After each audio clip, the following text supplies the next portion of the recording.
Tennessee, Tennessee. Good to see. I just answered your question about 5 minutes ago. What's going on, Holler? Red Lady, great to see you. Hope all's well with you, honey. Jim, great to see you, man. Oh, coffee going down well this morning. Brown chicken. Damn good to see you, sir. Mike's Beast Mode. Good morning. Good morning. Mr. Edwards, pleasure as always, brother.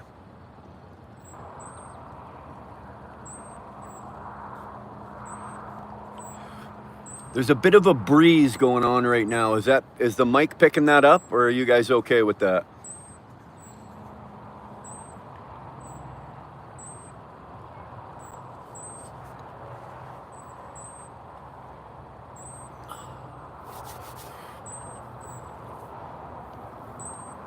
Sounds good. 5x5. We're good.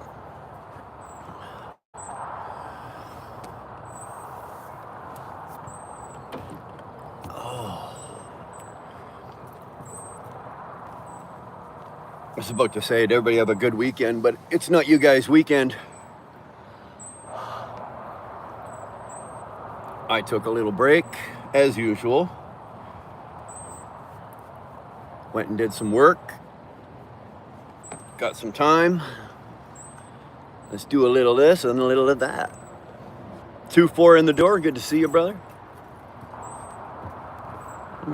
Sorry guys, let me just there we go. What do you think of that bad boy? Look at that sunrise, eh?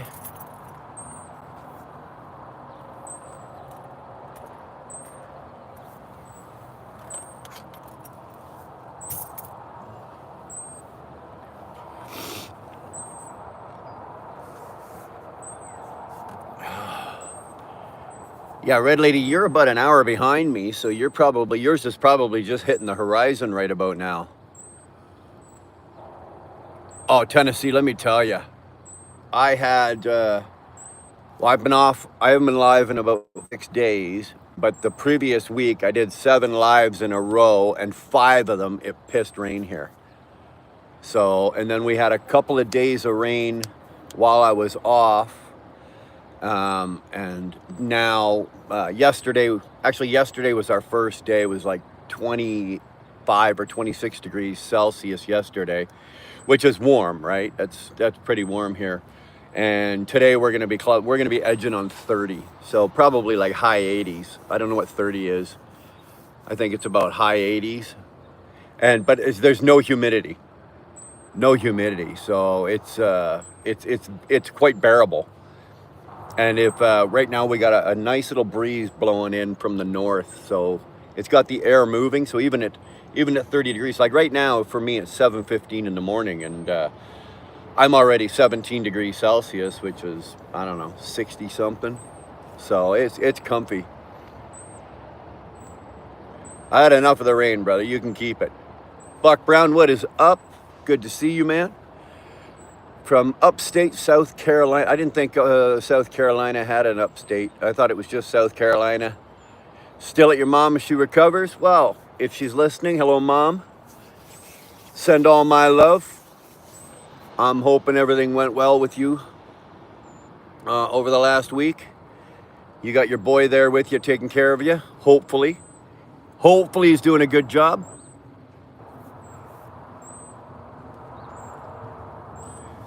Everybody just give a quick prayer and shout out to Mrs. Brown, or Ms. Brown, or Mrs. Brown, or just call her Mom Brown, whatever you want to call her, but throw a little love at her.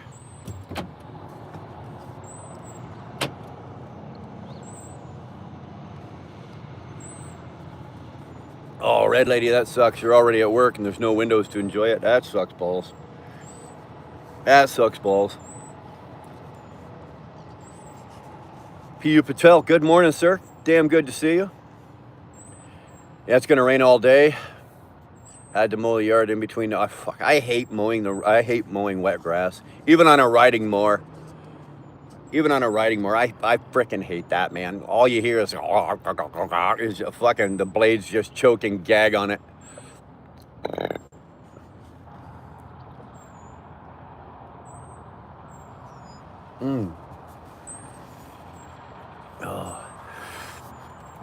Had a good week. I don't know about you guys, man, but when I get time off in between gigs and this and that, it's awesome. I mean, it's awesome. Yeah, you got things to do around the house. You got stuff to, but you know, when you can just sit back and do nothing, just hang out with your girl.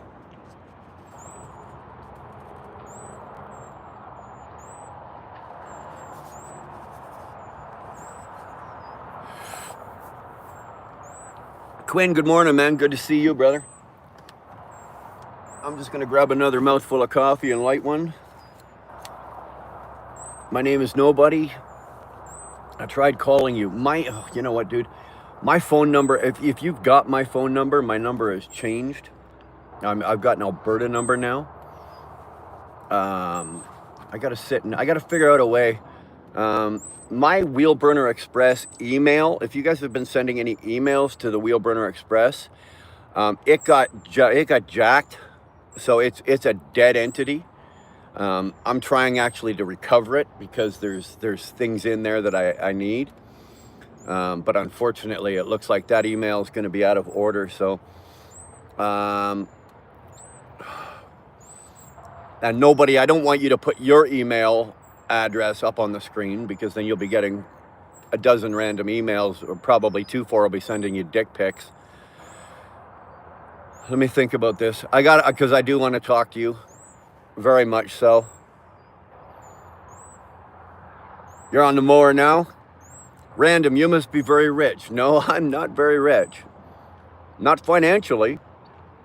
I would say that I'm fairly rich, you know, in my personal life and with family and friends, but money-wise, no, I'm not a millionaire by any means.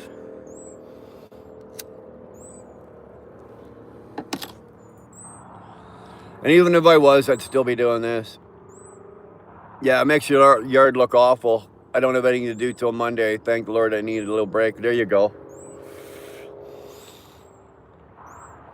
Raining like it's going out of style in New Jersey. Damn. I'll be honest, man. Quinn, I am not missing the East Coast at all.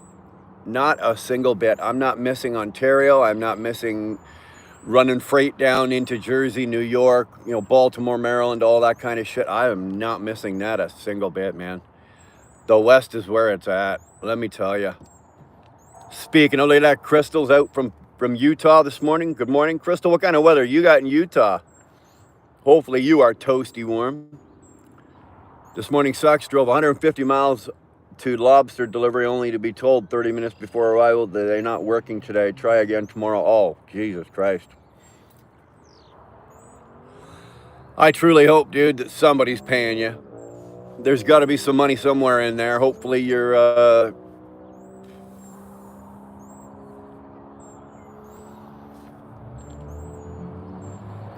well, then he should have the right number.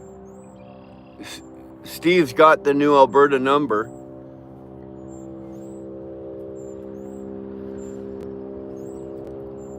I will. How about this? Nobody. When I'm done this live, I'll call Steve, if it's okay with you, and I'll get your number from him. Does that work for you? Robert, good to see you, man. What up, Bernard? Yeah. You know what? Look at that sun.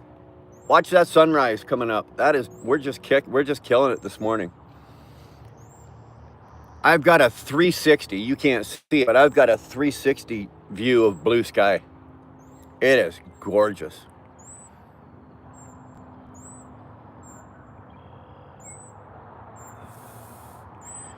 Esther says, hi. Mama Brown, take it easy. There you go. Yeah, everybody.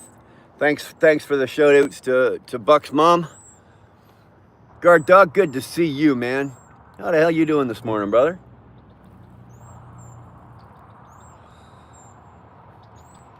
Random base shorts. That's pretty cool, man. RBS, Random Base Shorts. Nice name, man. Beautiful landscape. Yeah, you're looking at an Alberta prairie. We're looking straight out into the prairies, the flatlands of Alberta. That field out there you're looking at just got turned. They're probably gonna be fertilizing that thing any day now, so it's gonna smell real good. But yeah, we're looking due east right now, and if you keep walking right out of there, you're gonna get nothing but cattle and oil pumps, baby. That's all you're gonna see. Uriah, we're having a good morning, man. We really are.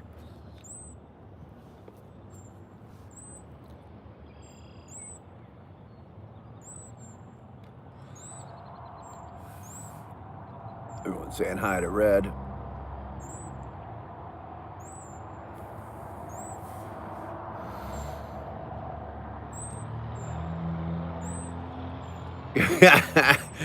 Kevin Spence. Yes, I am. I am an Ontarian. Yeah, born and I guess you would say I immigrated to Alberta. Is that the way? I guess that's the way you'd classify that, wouldn't it? Right? That's the way you would classify that. I'm born and raised in Ontario, and moved to Alberta. So I've immigrated west. I'm a Alberta immigrant. Upstate South Carolina is between Greensville, Spartanburg, and the North Carolina GA tri-state area. Okay, all right. Good morning, Camille.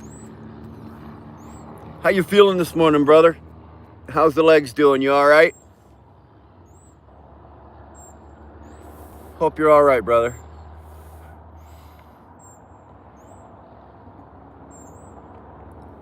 S&S Contracting, great to see you, man. Yeah, everybody, do me a favor, just stroke the like button if you don't mind. 25 of you's in here so far. 10 likes. I take whatever I can get, but I appreciate them.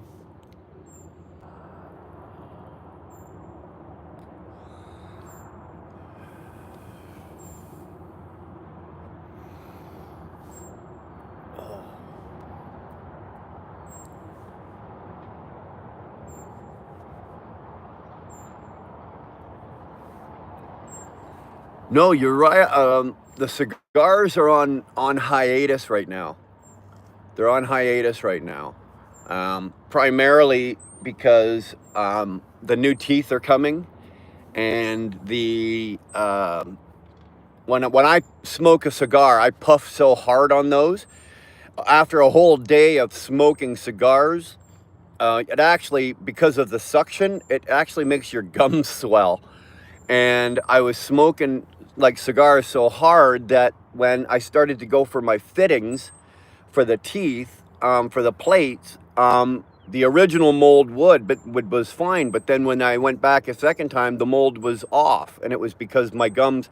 Either way, long story short, we had to give the cigars a bit of a break until the new teeth to the new chompers go in. When the new chompers go in, then we will be back to smoking cigars. That should have been a job site delivery, not, lobsters are live. I'm assuming they're live. Excuse me. Just drop them and run. Holler, just drop them and run. It would suck. I really hope that you didn't already have a reload lined up on that, because that's the part that bothers me more than anything. If I didn't have a reload and I had to sit and wait, an extra day, fine. I'm going to chisel some money out of the broker, and I'm going to chisel some money out of the company, whatever, right? I'm going to get paid for my time. But if I'm losing now a backhaul and it's going to start messing with the rest of my week, that's where I get a little pissy, right? That's where I get a little pissy, man. Trash meth, Prath Mesh. Man, you guys got some names. If I fuck them up, I apologize. It's not on purpose. You guys got some great names here. Other end of SC is called Low Country for obvious reasons. Yeah, obviously. Ginger, great to see you. How the hell are you this morning? Thank you for coming back. Love seeing you around.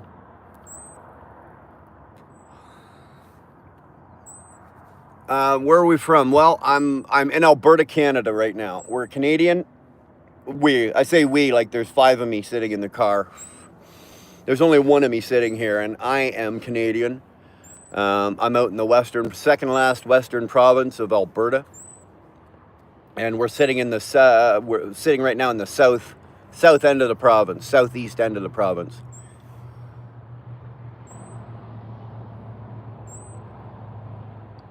Yeah, you're right. It's a shame because I can't smoke cigars, but okay, I'm willing to give them up for now because what can you do?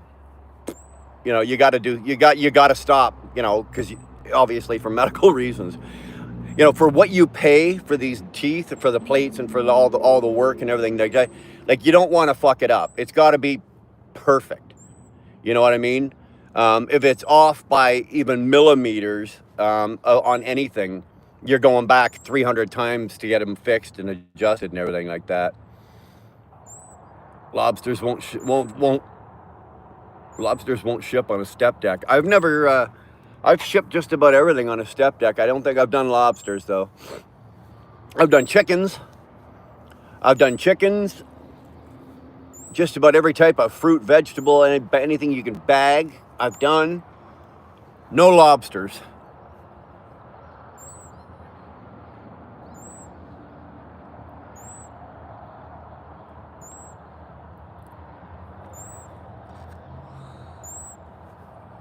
Doing okay, thanks, buddy. 225. Yeah, you're way overseas.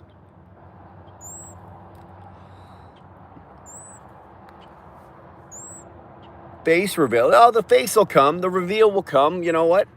I'm just sorry. You saw my hand there. I'm just checking the temperature of the camera because the sun is just pounding on this camera. Might get a little toasty. I don't want it to overheat. Face reveal. Yeah, we'll reveal the mug in a minute. We just like to sit here, Prathmesh, and just sit here and watch the sun come up. Just I'm gathering my second coffee. I had one at the house this morning, but I'm having my second coffee now. And a smoke, and we're gonna sit here and just watch the sun come up and relax for a minute, and then we'll bring the camera back in, and we'll turn the camera around, and you poor bastards can deal with me. Yeah, Tennessee, you don't want to hear. It always seems like the backhaul reload is more important than the current load.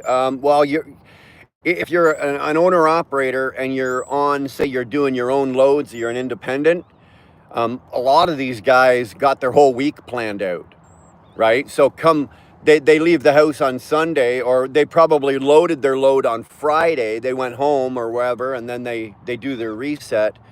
And then, they've already worked with the brokers, and they've already got maybe two more loads planned for the week. And that's their week. And, so when something like this happens, it grenades your entire week.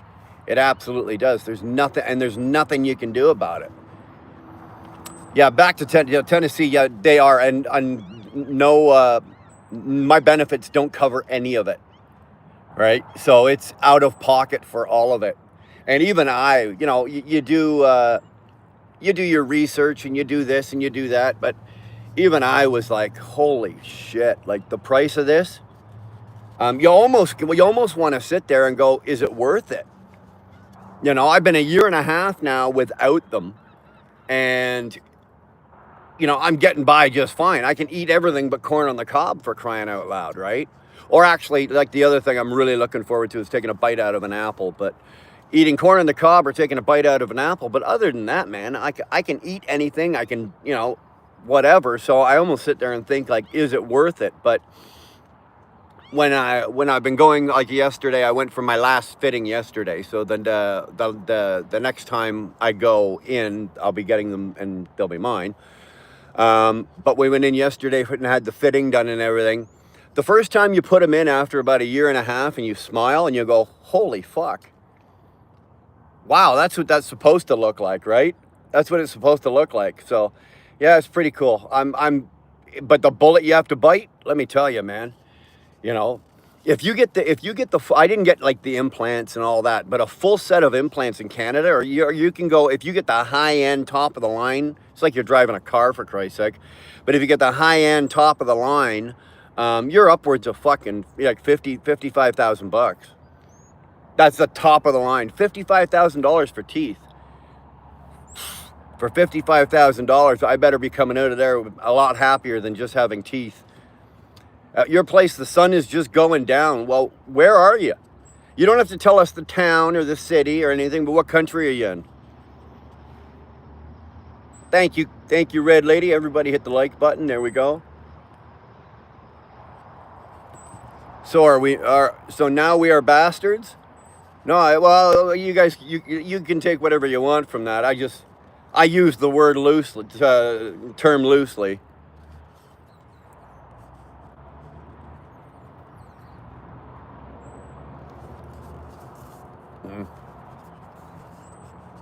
No, nothing. Nevada, nothing. Absolutely nothing, because it's not considered, in Canada, it's not considered dental work, right? If I was going to the dentist, it would be considered dental work. But because you're going to a denturist, it's the same as cosmetic surgery. They don't cover anything cosmetic. So they don't think that, getting your teeth done or you're replaced or your dentures or your plates or whatever you're getting, they don't consider that a necessity. So they don't cover any of it. None. You know what, Quinn, I thought about that. I really did, because you can go down to Mexico and get a full set of implants and everything like that for like 7,000 or 8,000 bucks American. So probably 12 or 13,000 Canadian. And that's pretty much what I paid for what I'm getting, and I'm not even getting top of the line teeth. So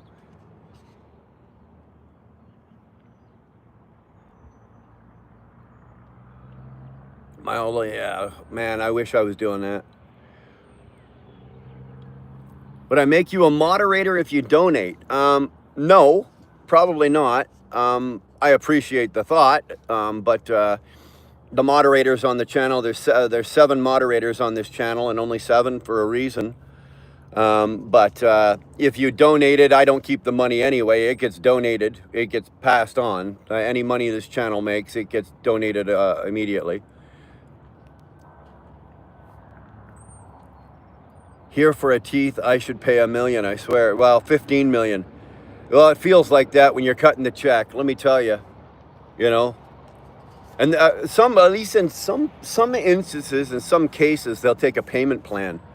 But do you really want to make payment plans on your teeth? I guess if you're in that position and you have no choice, then, go ahead and do that. But, it's funny that you sit there and go, okay, every month I got to pay my mortgage, you got to pay your car payment, your bike payment, whatever, and my teeth payment. I don't know if I want to put that one on my budget. So no, unfortunately, I just paid with these out.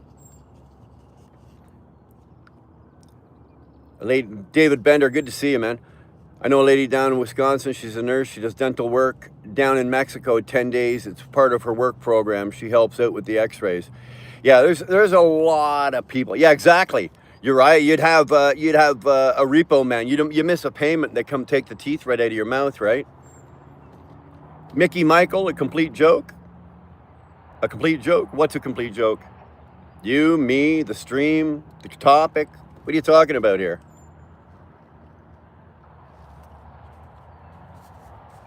We need you to elaborate, son. I could only imagine, eh? Guy shows up at your door with a repo order. Hello, Mr. Brown. We've noticed you haven't made a payment in a couple of months. Just take your teeth, please, spit them into this box, and you can come pick them up when the payments have been made.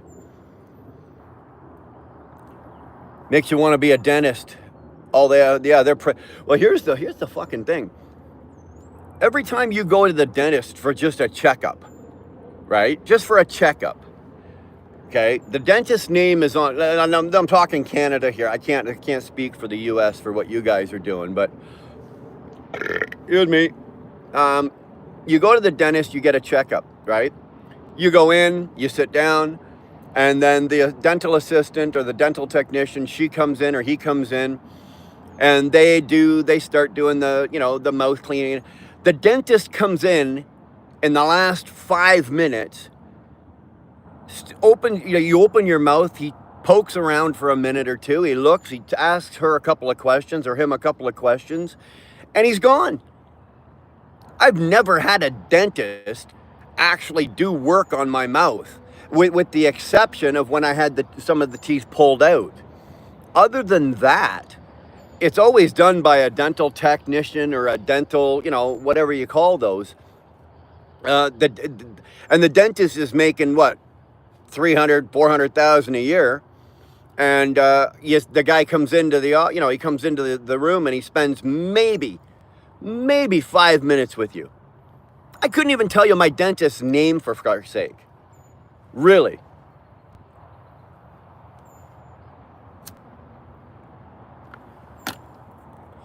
I know all the technicians' names, though. And it's the same with the denturist. Like, the guy's name that's on the door that does, the denturist, where the plates and everything are. I really don't know who the actual doctor is. I know his name. I see the picture on his wall with all the, like, 10,000, certifications and this and that, and which justifies all the letters after his name. But I haven't even met him. All I've been dealing with is technicians so far. So, hey, it's a good gig if you can get it, right? Really, it is.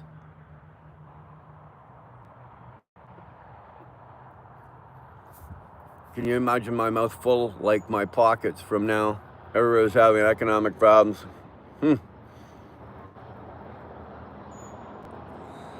Matt is alive. Always be nice to your dentist. He has fillings too. Oh, probably. Daisy Freedom Fighter. Nice name. Nice name. Love the name. So many people with bad teeth and no teeth, or no teeth in America. Well, you know what, Daisy, I'm Canadian and there's no difference. There is zero difference between between Canada and the US in that aspect. You know what? I don't know. I don't know how many people in a day I walk into or I run into or you see at the store or whatever that, they're either got no teeth, partials, whatever. Too much sugar or meth. Well, in my case, it was the sugar. But actually, in my case, it wasn't. It's a generic thing. A genetic thing. My dad suffers from it. My grandfather suffers from it. It's not due to poor, mouth and tooth care or dental care or anything like that. My family, it runs in my, believe it or not though, my younger brother, it has skipped him. He's still got a full mouth of chompers and they're still working well. So lucky him. But my grandfather, father, myself, and I think it's at one point, at least one of my kids is going to. I love sugar and meth and have all my teeth. There you go, Jeff. Well, then keep at it there, son. Don't change a goddamn thing. Or chewing tobacco. Chewing tobacco is absolutely horrible for your teeth. It's absolutely horrible for your mouth. It's worse than smoking. Al, it is a beautiful day. Hope you're enjoying that sunrise coming up across the Alberta sky. Random stuff. Good to see you, man. Did you know that the toothbrush was invented in Canada? If it were invented anywhere else, it would have been called a teeth brush.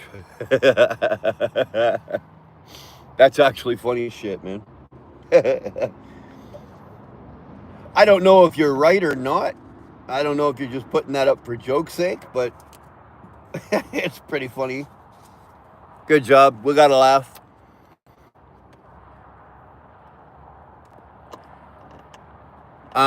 Nevada, no. Dentists up here, there's no wait, right? Like, I don't mean like you don't just walk in the door and, you get an appointment. But like if I had to go to the dentist, I could call my dentist right now. And, what's today? Thursday. I could probably get in tomorrow or Monday, something like that.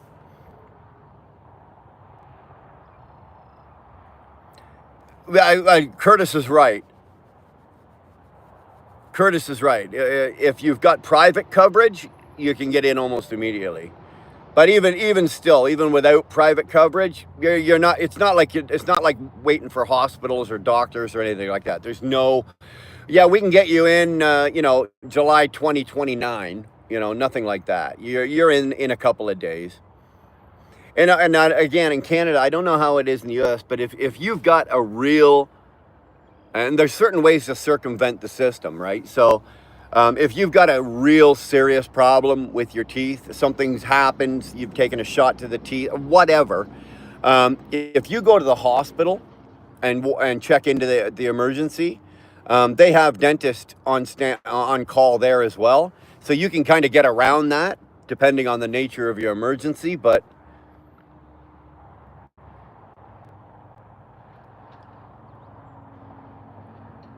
no, dentist is good. The doctors are, yeah, it's hit and miss. What's long, green, and smells like bacon? Kermit the Frog's fingers or his dick. Red Lady's out. She's got to go back to work. Thank you, Red Lady, for hanging with us this morning.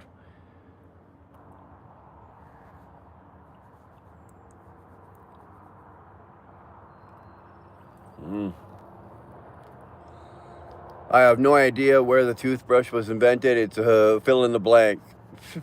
You can say you're from Canada, no offense. Good joke, though, Matt. Keep them coming. You're good. You're good.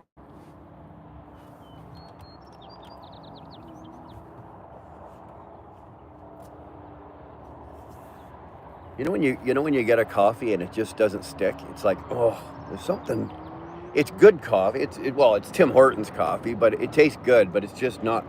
They didn't nail it this morning.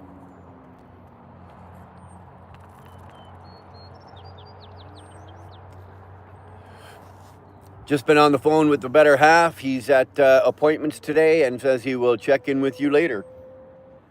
Big 10-4 on that, rubber ducky. Flatbed says he's block. I'm block. Good to know you're block, man.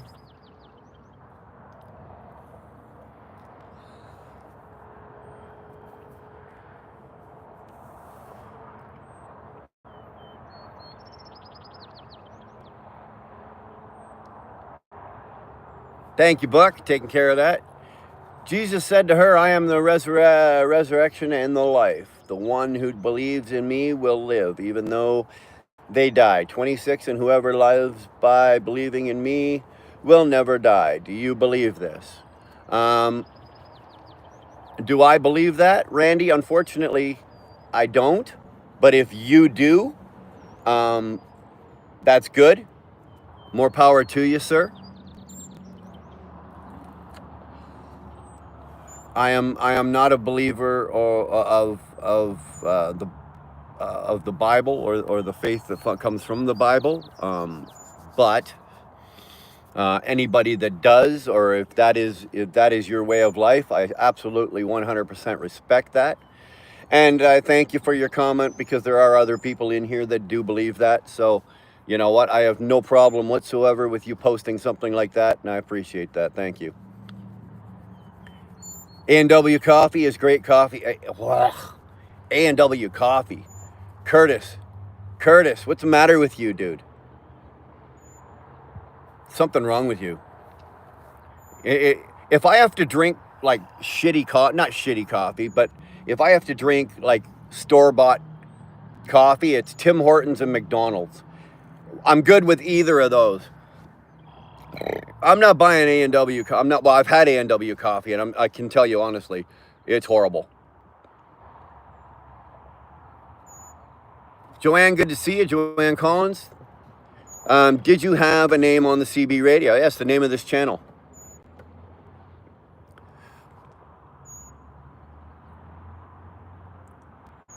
Hey, you know what? It doesn't matter whether you believe in it or not. You know, everybody's got their life, and they've got their path to spiritual awakening, freedom, whatever you want to call it. And I have mine. Randy's got his. You know, Davey, you got yours. Everybody's got their version of it.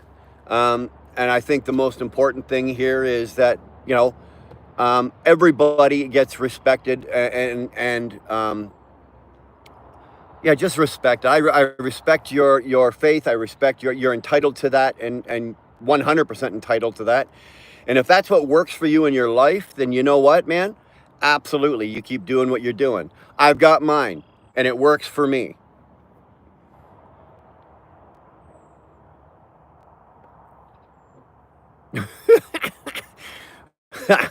I don't buy her flowers, to be honest. I didn't even know she sold flowers. Dude, you are definitely a keeper. I'm sure your wife loves you. Hell, I'm working out. I'm hanging out while working. Well, hey, man, if you can hang out and get paid for it, absolutely, man. Cafe Con Leech. Oh, I usually make my own coffee at home because I can make better coffee at home than Tim Hortons or McDonald's or anybody else, right? I really can. The coffee that we make at home, we buy good coffee, or the coffee that we like, and it's very good. It's you know, it's not super expensive, but it's a higher end coffee, and we really like it. So, and I can make a whole pot of that for what, 50 cents? I can buy a Tim Hortons, extra large Tim Hortons. I'm at $2.75 for one coffee. I can make a pot of coffee at home for 50 cents and get 3 out of it. McDonald's coffee is underrated for sure. Black Rove, definitely my fave, and supports veterans. I didn't know that, man. But just so you know, Tennessee, McDonald's coffee is made by Mother Parkers. Mother Parkers actually makes McDonald's coffee and Tim Hortons coffee. Well, up here in Canada, and I'm assuming it's probably the same in the U.S. But Mother Parkers, if you go to any Mother Parkers plant, like facility, you will see that on one side of the there's three portions of it. There's one side of the building, and this is I'm just talking from experience because there's a massive Mother Parkers plant in Mississauga, Ontario, that I've been in and out. I used to go in and out of almost daily for years. And on one side of the plant, it's McDonald's, and then the other part of the other side of the plant is Tim Hortons. And then on the third portion, or the other side, another piece of the plant is where Mother Parkers makes all its own coffee. So the beans are probably selected from different parts of regions for McDonald's and different parts for Tim Hortons, and obviously different, but it all comes into the same facility, and Mother Parkers blends it and does it and roasts it and does all the shit for it. So Mother Parkers is actually the name on your Tim Hortons or your Tim Hortons or your McDonald's coffee. There's the Crag Rat. What's going on there, old man? You all right today? Popped in for 10 before my next appointment. How's things going? Hopefully you're getting. Good luck with that lobotomy. I think, what are they doing? They're doing the lobotomy and the vasectomy today, aren't they? They're going to take care of both in one. Actually, they only need one. They only need to do the vasectomy, and that'll take care of the lobotomy. Old school, new school. Death Wish coffee is better, dude. I've never tried it. We don't have it in Canada. I was talking with Shannon Thomas because I think she drinks it. And who else was I talking to? I was talking to another coffee aficionado. It might have been Snorlord. I'm not sure. I'm not 100% sure. But I was talking with, but I can't get it. I'd like to try it. McDonald's unsweetened tea. You know what? When it comes to tea, I just drink plain Earl Grey tea. No cream or no milk, no sugar, no nothing. I put two tea bags in my cup, add the water, and then I let it sit there for about 7 or 8 minutes. Then give it a good stir. And I like it really, really, really, really, really, really strong. And that's how I drink tea. I'm not a big. I had this not a herbal, whatever. It was some kind of herb. The other day I had a herbal tea, and it actually upset my stomach. I wasn't crazy about it. It didn't do well for me.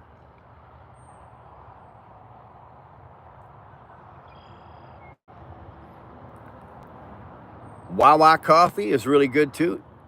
I don't know what the fuck you guys are drinking. Jesus Christ. What the heck? Remember I came here a while back saying all kinds of words. I'm struggling today. Well, I'm clean. I'm clean still. I made it out over a month. Now I'm doing really well. Okay, so you're over the 30-day mark. Don't start counting months. What the heck? Don't start counting months. If you're over a month, that's fine.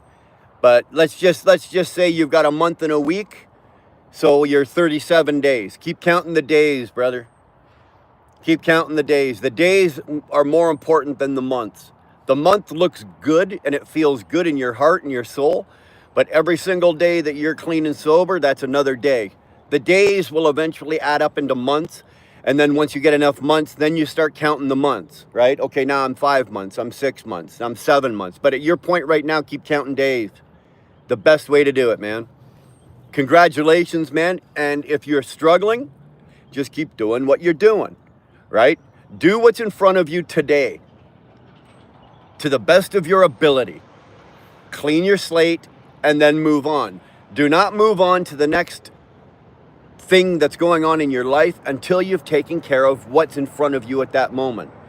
There's nothing worse for somebody in recovery that's got 5 or 6 things all juggled at the same time and nothing gets done. And then at the end of the day, right, you've got nothing done but you got 5 things half done, nothing gets completed, and then you're exasperated, and what's the first thing you're doing? Oh, well, what the fuck? And you're gonna grab a drink or a drug or whatever your choice is. So, finish it. There's nothing better for somebody in recovery that at the end of their day, when they put their head on their pillow, that they lay down and they've got a sense of accomplishment. Even if it's only one fucking thing, you know? Even if it's just a one thing. Just do one thing, but finish it. And then move on to the next. Café con leche, coffee with milk sugar in Spanish, and it's really good and strong. I like strong coffee. I do. But not here. I don't know what it is. For some reason, man, strong coffee, I have to be down in the islands. Like, I got to be down in like Cuba, Dominican, places like that where the coffee is down there is, 2 days ago it was walked down the side of the mountain, on a donkey, and here we are drinking it. So that's the kind of coffee I like. All the main coffee chains suck. Pretty much Nevada, you know what? It's just filler. Really, it is. It's just filler coffee. The Texas grocery chain, H-E-B, makes their own coffee blends with Texas pecan is amazing. Yes, I think Car Wash Guy was telling us about that. He drinks that stuff. I know one thing, I'll be home today. Are you like on your way home? Are you like, okay, baby, keep the barn doors open, I'm coming in hot? Like, get that? Are you that kind of get home? Because Flatbed, you're out for weeks at a fucking time. I can't remember. I think, what'd you say last time? You were out like 7 or 8 weeks or something like that? There's my boy Pat over there in Germany. Good to see you. You know what, Pat? I got your voice clip. And I was listening to it, and I was sitting on the couch, and I was listening to it, and then I sat there and I listened to it again. And then actually, I sat there and listened to it a third time, and then all of a sudden, I get like, squirrel, something distracted me. I put my phone down. I went out back. I was doing something out in the backyard, and I just totally, Pat, I got no excuse. I forgot, man. I fucking forgot, man, and I'm sorry. Absolutely fucking sorry, dude. The British drink tea. No, the British doctor. I'm not even going to try to pronounce it. Suck Madid. Yeah, nice. Suck Madid. Nice, nice, nice. Almost. Almost. The British drink tea. If you ring out an Englishman, you'll get tea. Why did the coffee go to the police? Because he was mugged. Okay. Now you're killing it. Al Pacino, I love you, Sir Wheelburner. Well, I wasn't knighted, so you can leave the sir off. You know, Sir Wheelburner. But, man, I appreciate the love. Back at you, man. Back at you. Over a month. Thanks, Tennessee. I'm doing good. I'm happy now. You'll find that the longer you get, you're going to get those momentary lapses of happiness. Like, you're not going to be happy, joyous, and free right away. But you know what? You are going to start experiencing, like, those moments of calm where your mind is at ease, your heart is at ease, your soul and spirit are at ease. And you may only get brief moments of that at this point in your sobriety. But as time goes on, you will get more and more, and they will be longer and longer stretches of time in throughout your day. My dad likes the Kicking Horse coffee. Again, I've heard of it and never tried it.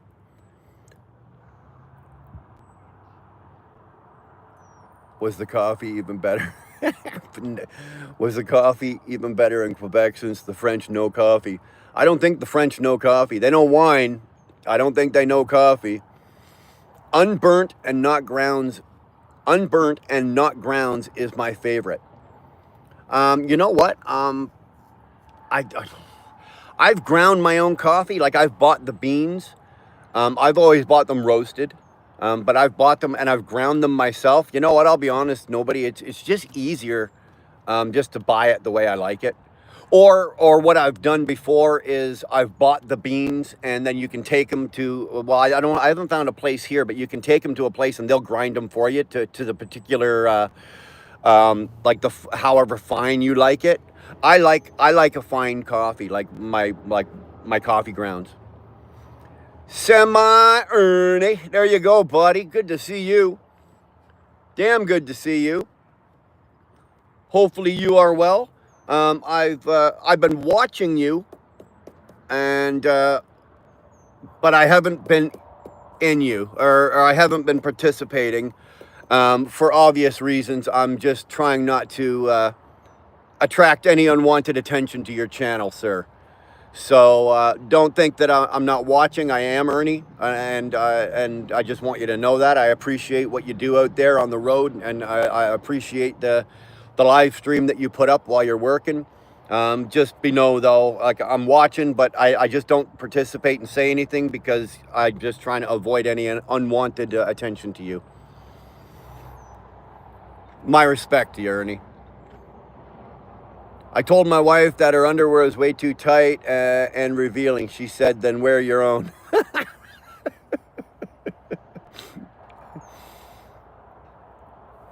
You don't like tea. Well, like I said, Tennessee, I'm not a teetotaler by any means. I drink Earl Grey. If somebody hands me a cup of some kind of weird tea, I'm not going to be a snob, right? I'll definitely try it or drink it to be polite. But if I'm making myself a cup of tea, I just go with straight, what is that? Either Lipton's or, like, I'm not even, whatever the local fucking tea is, or the box of tea, Red Rose or whatever. I just buy tea bags. I'm not a tea. Coffee, I'm a little more choosy about, but tea is tea to me. Be back later. Got an appointment with the joke shop, and I'm ready to have a bucket full of coffee. There you go. Bandana, good to see you, man. Damn good to see you. Sup Wheelburner, good to see you, man. Fast Eddie, you keep coming back, Fast Eddie. Good to see you, man. I don't know. I see a lot of you guys in here. You guys just keep coming back. You just love the abuse. I don't know. I don't know what it is. Top of the morning to you, brother. I got rid of all the people around me that were bad, even though it was my family. I had to get away from them. And dude, I had to do the same thing. I walked away from Probably about 90, I would say about 90% of the people that were in my life at that time, including a wife, okay, I walked away from any kind of toxicity, any kind of anything that would hold me back or you know, that wouldn't support. I had to walk away. It was my own peace of mind. It was my own brain cells that were, I'm trying to recover and put all my energy into that. And I don't have time for anybody that wants to bring negativity or toxicity to me. I walked away from, and the funny thing was, and it's not just I walked away from, once I stopped being that guy that I was, a lot of people walked away from me, right? When they don't have they got no use for you anymore when you're not that guy and you don't supply this and you don't do that. And, when you're not that guy anymore, and it's funny because after about 90% of the people I associated with and parted ways with, the two or three people that stayed, that's where you find your friends. That's where you find, your lifelong companions. And like I've said here before, that I know a million people. I've got like a million, people that I associate with and this and that. They're not friends. I can count on one hand my true friends, and I keep it that way for a reason, right? These are the people that were there with me while I was going through what I went through and my journey through life up until this point, and they're still there. I've got two of my closest friends. One of them I've known since I was 3, and the other one I've known since I was 5, and now I'm 55 years old, and they're still there. They knew me before I was problematic. They knew me while I was problematic, and they've known me after I've been problematic, and they're still in my life. So, Ichihab, greetings from Germany. Good to see you. Always do what you can. Tomorrow isn't promised. Well, like I say, Uriah, live every day as if it's your last, baby, because one day you're going to be right.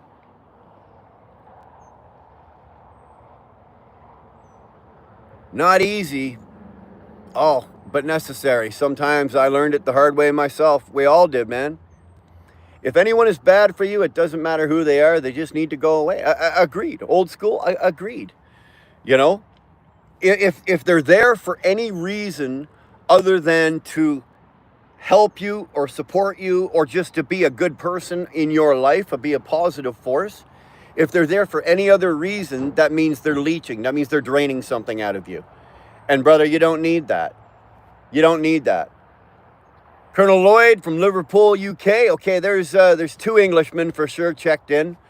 Just so you know, Colonel Lloyd, we only allow 3 Englishmen at a time in the chat. Only because everybody in the whole world knows if you put more than 3 Englishmen in one place at the same time, they start plotting how to take over the world. So we just try to keep it down. Have a nice day and know Jesus loves you. Faith, thank you very much for that. Back at you. 19 rig check. Afternoon, Colonel. Got a Scouser in here. Brian. Craig Rat's still here. There's the other Englishman. Look at that. Son of a bitch. 2 of them side by side. Just going to check out and going to sign out. I got some cleaning to do. Much love to y'all. Hey, man. What the heck? Come on back anytime, brother. If there's anything I can do for you. Of course I forgot. Dude. I cry a lot now, but I'll be okay. I'm strong. Dude, I can tell you this honestly. What the heck, okay? In my term of sobriety, from the time that I got sober until now, I've cried more in those years than I ever did while I was using drugs and alcohol and before. So you're going to cry. Things are going to hurt.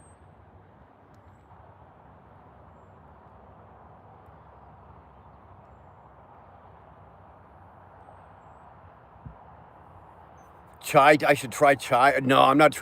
I think I've tried just about every herbal tea at some point or another. No, man, I'm a teetotaler. I just want Earl Grey for tea. Sorry. Got to sleep in this morning. Well, you did. Usually you're one of the first ones in here. Good to see you there, Ryan. Thanks for hanging with us, man. Nevada, you're right. It's very hard to find genuine people. But I think some of that is you attract.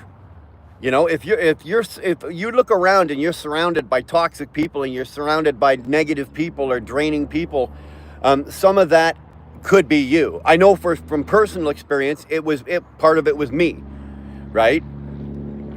I had to recognize that, and I had to cut the ties. You know, some people left on their own because they had no use for me because I wasn't that guy anymore. Some people stuck around and tried to drain, and those are the people that are like, no. But I had to recognize that. Once I started telling people no, I probably lost 90 years. Exactly. Tennessee, same here. But here's the thing. Like I said, I can count on one hand my friends. I've got a million acquaintances, but I do better with the acquaintances now than I used to. I don't have to beg for friendship. I don't have to beg for, you know, like back in the day, you know, when I was using, you know, you've always got a little something in your pocket, and if there's a couple of people hanging around, and you know, hey guys, what do you know, you walk into a facility or a bar or a club or whatever you're walking into, you know, if you break out a little baggie of powder, you know, all of a sudden you got some friends.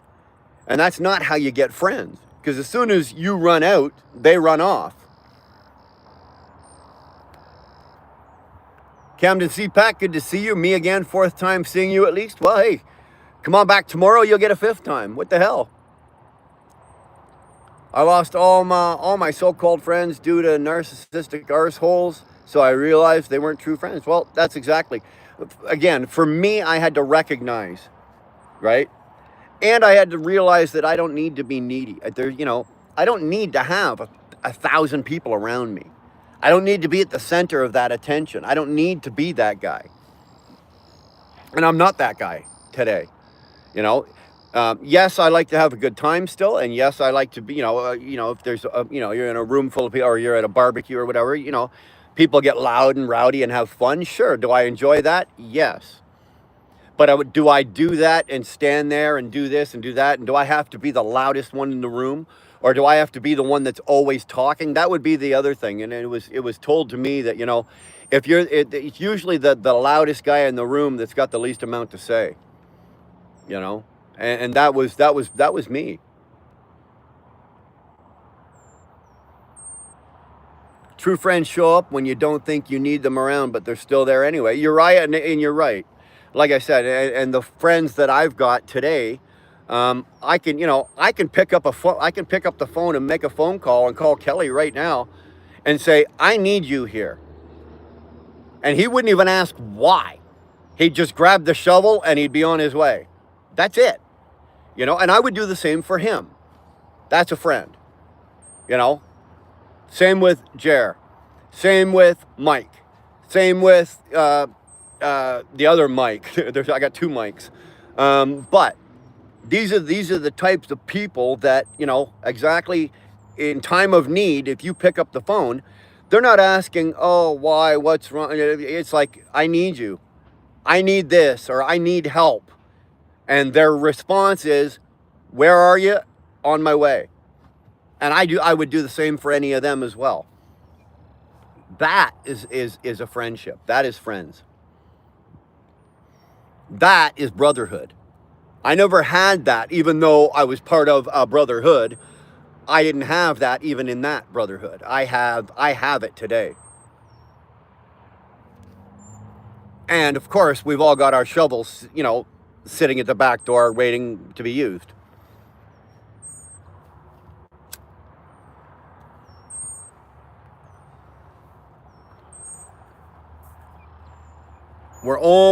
I can almost turn the camera around. The sun's still a little too low. If I turn it around right now, it's still in my eyes. So I'm out on the road for 4 weeks. I thought you were longer. Sorry. Rose's Herbal Kitchen. Nice name. This is a fact. When my daughter got sober, her doctor wanted to put her on antidepressants because she said 6 months sober, that her feelings would come flooding back to her and it would overwhelm her. Rose, I don't agree with that.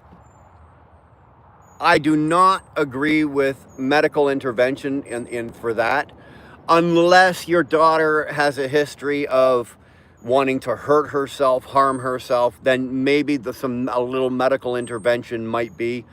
But antidepressants, no. In order for you to get clean and sober and then maintain it and attain it farther, you need to feel those feelings, work through those feelings, make restitution on those feelings. You need to go and follow certain steps, whether it be through AA, NA, CA, fucking OA, SA. There's an anonymous group out there for somewhere that'll have a version of some version of the 12 steps. But in order for you, and I'm speaking personally for myself, Rose, I've been drug free since March 21st of 1993. And in order for me to maintain that, I have to feel the feelings and I have to deal with the feelings, because what's an antidepressant going to do? It's just going to stuff it down. You'll never deal with it.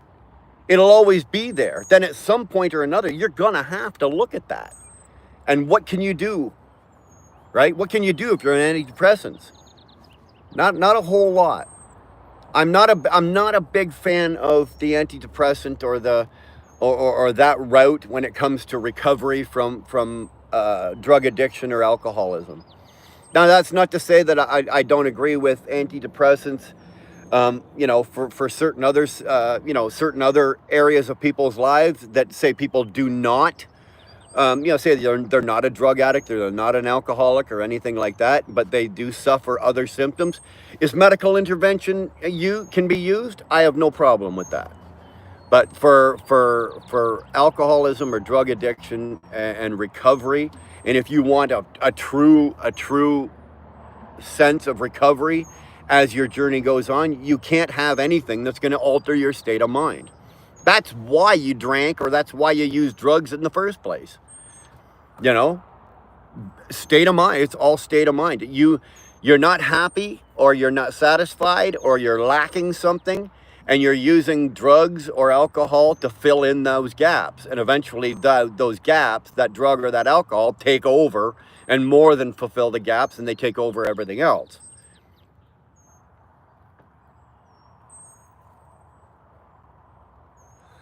Stephanie's not in yet, Chicken Hawk, but give her a few minutes. We've only been live about an hour. She'll probably check in. Betty, what's your drug of choice? My drug of choice was cocaine and crack, and alcohol. You can consider alcohol, I guess, a drug of choice, but I would say cocaine and crack for drugs. And for alcohol, I was a low bottom drinker. Like, I drank swill. I basically, I drank Jim Beam bourbon, right? That's what I drank. I'd occasionally drink beer. But I was more of a bang for your buck type of guy. I drank bourbon straight, Jim Beam straight, no water, no ice cubes, no fucking mix, straight, right?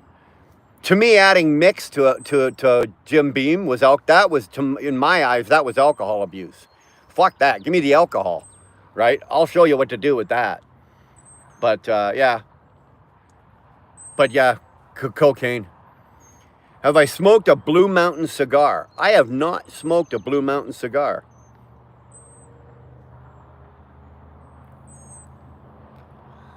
Who makes it, Ryan? I know that you made a comment the other day that you smoked your first cigar. Was that what you were smoking, a Blue Mountain cigar? I've not tried that.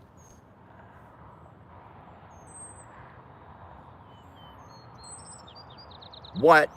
I'm using alcohol because I'm not happy. I must be really I call bullshit on that, Chicken Hawk.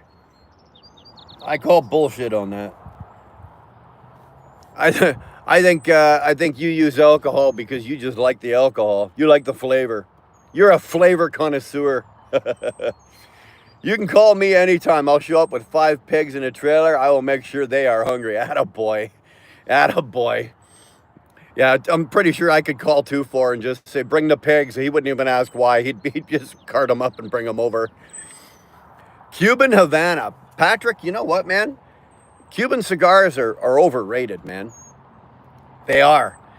Like, let's say for the last 50 years, Cubans have always been the go-to. You know, everybody goes, oh, I smoke. Is that, they always ask you when somebody sees me with a cigar, especially in the U.S., they all go, is it Cuban? The first thing they ask, is it Cuban? And you know what? Yeah, I like Cuban cigars. I like Monte Cristos. I like Romeos. I like, Cohibas. They're good cigars, but I'll be honest with you, over the last 10 years, the Nicaraguans and the Hondurans and the Dominicans, maybe not so much the Dominicans, but even the Dominicans, they're making cigars now that are on par, if not even better than the Cubans, and they're a fucking third of the price, man.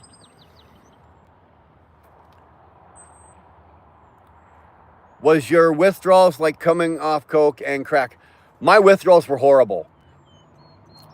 Betty, I had to be locked up. Like literally locked up. I had to be locked up and strapped down. My withdrawals were absolutely horrible. Partially because I'm by nature, at that time I was very violent. I lived a fairly violent life.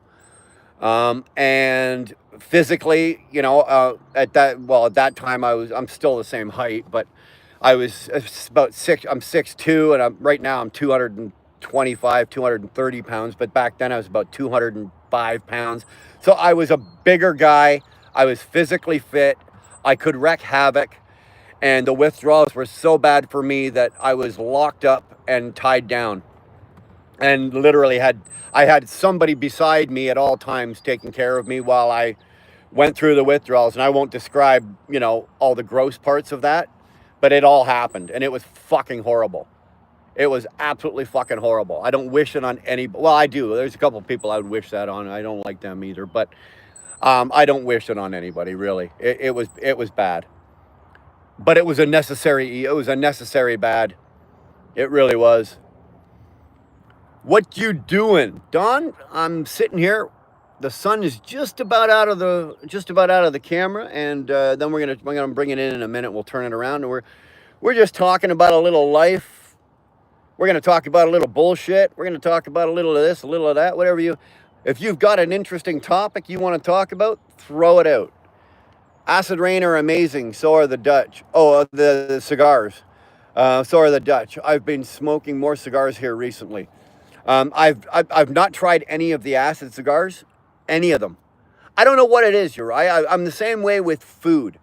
I know what I like, and I'm afraid to go buy something I may not like because I don't want to waste the money. Talk about cheap, eh? Talk about cheap. Now, if somebody handed it to me, Uriah, if you and I were standing there and you said, here, man, try one of these, and you handed it to me, I'd be more than happy to smoke it and try it out. But I kind of got I'm at the point now where I've smoked cigars for a long time, since my early 20s, that, you know what, I know what I like. I've got my little zone of cigars that I like, and the brands that I like, and that's pretty much what I stick to. Blue Mountain is the brand that specializes in dip cigars. The first one was a Romeo and Juliet Cuban cigar. The second one was Blue Mountain, half the price and twice as good. Was it a Romeo? Okay, the Romeo and Julieta, actually, Cuban. Now, where did you get that? Because if you're in the U.S. and you're smoking a Romeo, or even a Monte Cristo, say a Monte Cristo number 2, if you're in the U.S. and you're smoking Monte Cristos and Romeos, even Cohibas, there's about a 75 to 80% chance you're actually smoking a Dominican. They're not Cuban. They're Cuban. They might have some of the Cuban filler in them, and the wrap might be, but the wrap will be Dominican. Most of them are all made in the Dominican, and they're good. Don't get me wrong. I smoke them, and I like them. They're good. I got no problem with them. But as far as I know, it's still fairly hard to get to buy a Cuban cigar, unless Maybe for you, Ryan, because you're so close to Mexico, they're trucking in across the border, and they, maybe something fell off the truck and you got one. But Border Raider says hi, good to see you. Hell, I'll ship you some if you would try it, but they tend to be a bit sweet. I'm not opposed to sweet. I'll try it. Right? I'll try it. I'm not opposed to a sweeter cigar. I'm not a big fan of anything that's like hard brandy dipped or anything like that. Or if it's got and don't get me wrong, just because, I'm in recovery, I'll still smoke a cigar that's been alcohol dipped or something like that. I got no problem with that. But I'm not big on like brandy or like you get whiskey dipped or the rum dipped. I'm not a fan of any of that.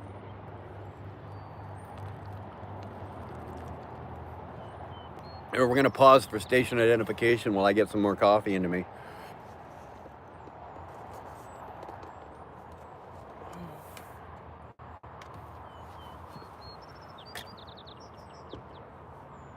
What do you think? I think we're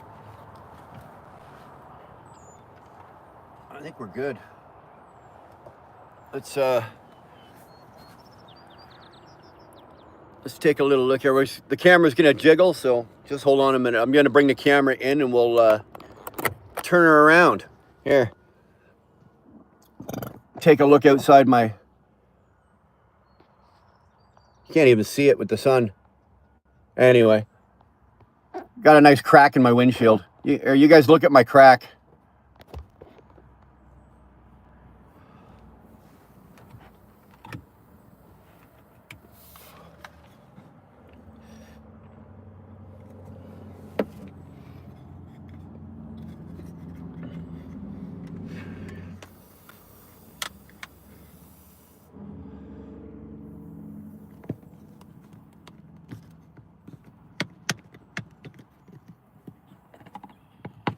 There we go.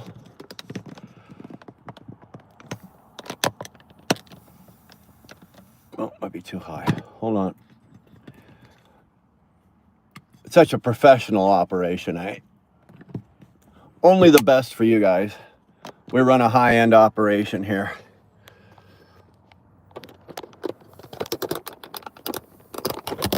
There we go.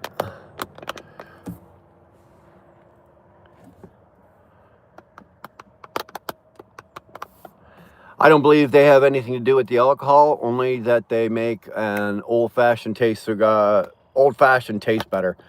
You could be right. You could be right.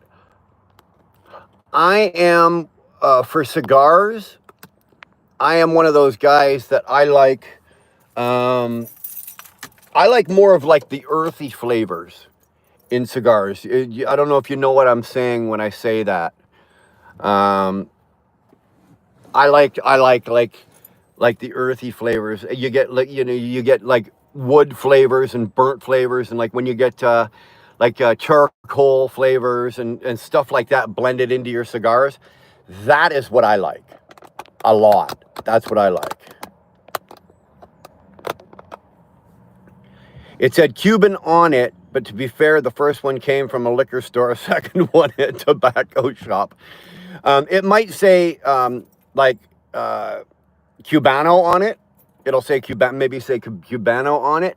But if you take the ring off it, like the band off it, and look on the inside, most of the time it'll say product of Dominican Republic. Most of the time. There we go. There we go. Huh.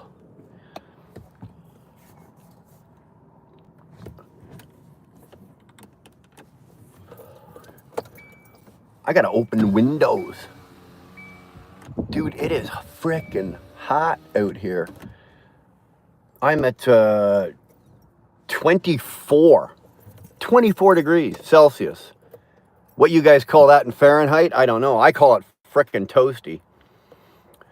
Betty, I'm struggling badly with addiction myself at the moment. Betty, it's a horrible fucking thing. Addiction is one of those goddamn things that I'd rather break bones. right? I would, and trust me, I've broken, like, look at my hands. I've busted every finger at least a dozen on both hands, right? And stitches and scar. Like, I've busted a lot of bones in my body. I would rather break bones than have to go through what I went through in recovery to dry out. But it's worth it. I would do it again. I don't want to. That's why I've been able to attain and maintain some level of sobriety.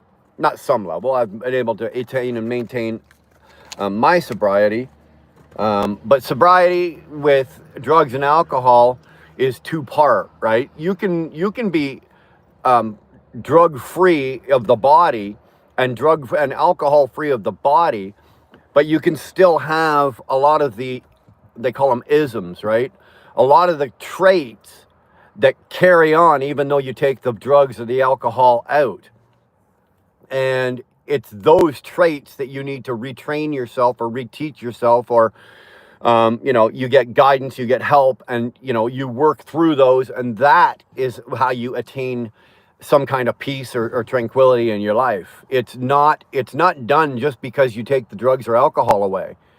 That's not how it's done. Yes, it does. That's the first step. You take the drugs and the alcohol away.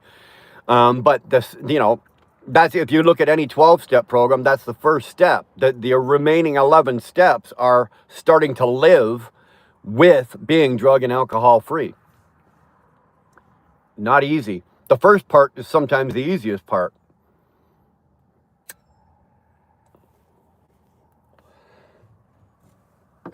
I wasn't a nice person, right? I wasn't a good guy. I really truly wasn't. So all of that, when the drugs and the alcohol came out, all of that was still there. That had to be retaught. The old tape had to be reprogrammed. That tape in your head of life, of how you are, of who you are, that tape, your character. I was a poor character back then. Poor character. And basically, the best description, honestly, that I ever heard, Betty, was that you're a house. Take yourself, Betty, as a house. Okay? And the house that you are right now is old, decrepit, it's torn up, it's been beat up, and that's your addiction, your drug addiction, your alcohol addiction. That's what you are right now. Now, in order to become some kind of, in order to enter some kind of recovery and attain it and maintain it through the rest of your life, basically you tear the house down and then you start rebuilding on your foundation, right? You can't build a new house on an existing house, okay? You just can't do it. It doesn't work. I'm living proof of it. I tried it. It doesn't work. I did not go into this with an open mind. I quit drinking and drugging, yes. Did I grasp hold of all of the things that these people in recovery were trying to help me with and save me? No, I resisted, and I paid. I paid for it. It wasn't until I could admit, certain things and let certain things go and do certain things. And basically that's stripping down the character, or tearing down the old house, tearing down that old house right to the foundation. And then you start building the new house on the foundation. And it takes time. You don't just fucking tear down the old house and build up a new one instantly. It takes for me, it took fucking years. I was probably 3 or 4 years clean before the fog in my head finally went the fuck away, right? Finally went away. It took 3 to 4 years before the craziness started to fuck off and go away.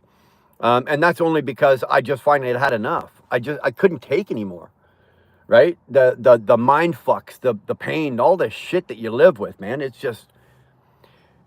It's easy. It's at some point you're going to hurt long enough. You're going to bottom out. There's two bottoms, right? The bottom you have is when you've had enough and you stop. That's your first bottom. The second bottom is your mental, spiritual, and emotional bottom. Just because you stop doesn't mean that you're everything else is going to start being great. No, you have work to do. And it's not until you've hit your emotional bottom, your spiritual bottom, Once you've hit that bottom, then it's time to go to work. Then you can keep your mind, you can open your mind up, and then you can go. It took me a long fucking time, man. Like I said, 3 to 4 years before the brain damage that was there started to erode, and the new way of living and the new, that's what.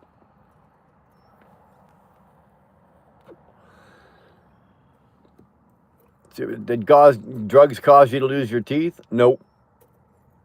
What's going on? Good to see you, Skynet. There's another one keeps coming back for more. Just keep coming back for more, son. Big Red, you're looking pretty proud of yourself there.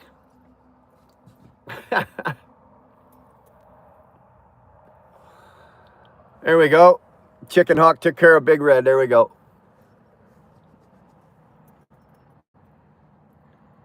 Betty, the other thing I'm going to say to you, I don't know how old you are.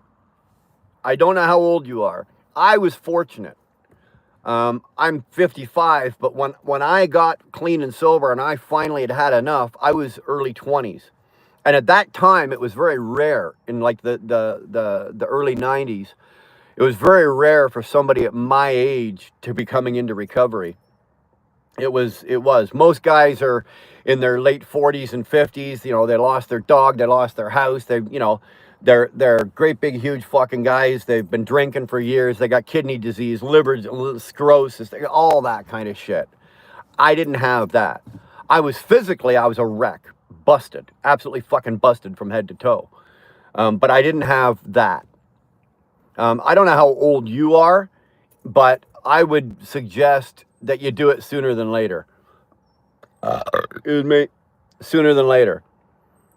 Procrastination is one of the worst things that addicts and alcoholics suffer from.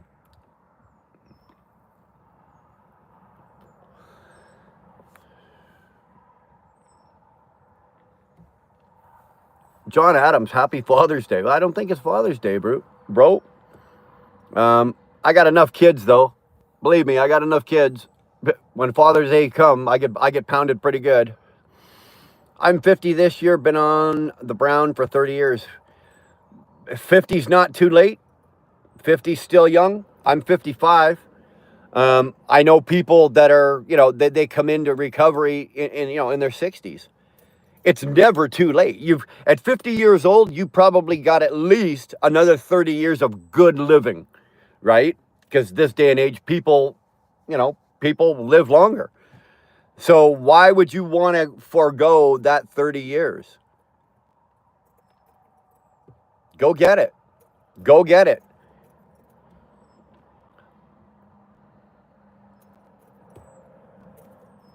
I'm all for deporting illegals. You can make that statement on this channel, but you don't need to reportedly bleed out posts saying the same thing. Exactly. I've been drinking heavy for 30 years, fit as a fiddle. Well, Source, you know what? I'm not saying that anybody that drinks, say, per se, like that has a problem. I don't. Some people like you can do it, and you're fine, and you function, and life is good, and everything's cool. I'm not one of those people, that's all. I'm not one of those people. I'm actually glad I'm not one of those people. Stephanie, good morning. How the hell are you? Chicken Hawk is looking for you.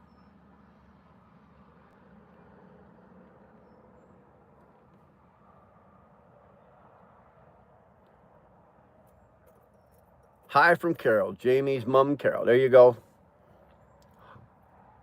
Coming from a child addict of a family of addicts, quit now while you're ahead. Well, you know what, Saphira, it's one of those things, right?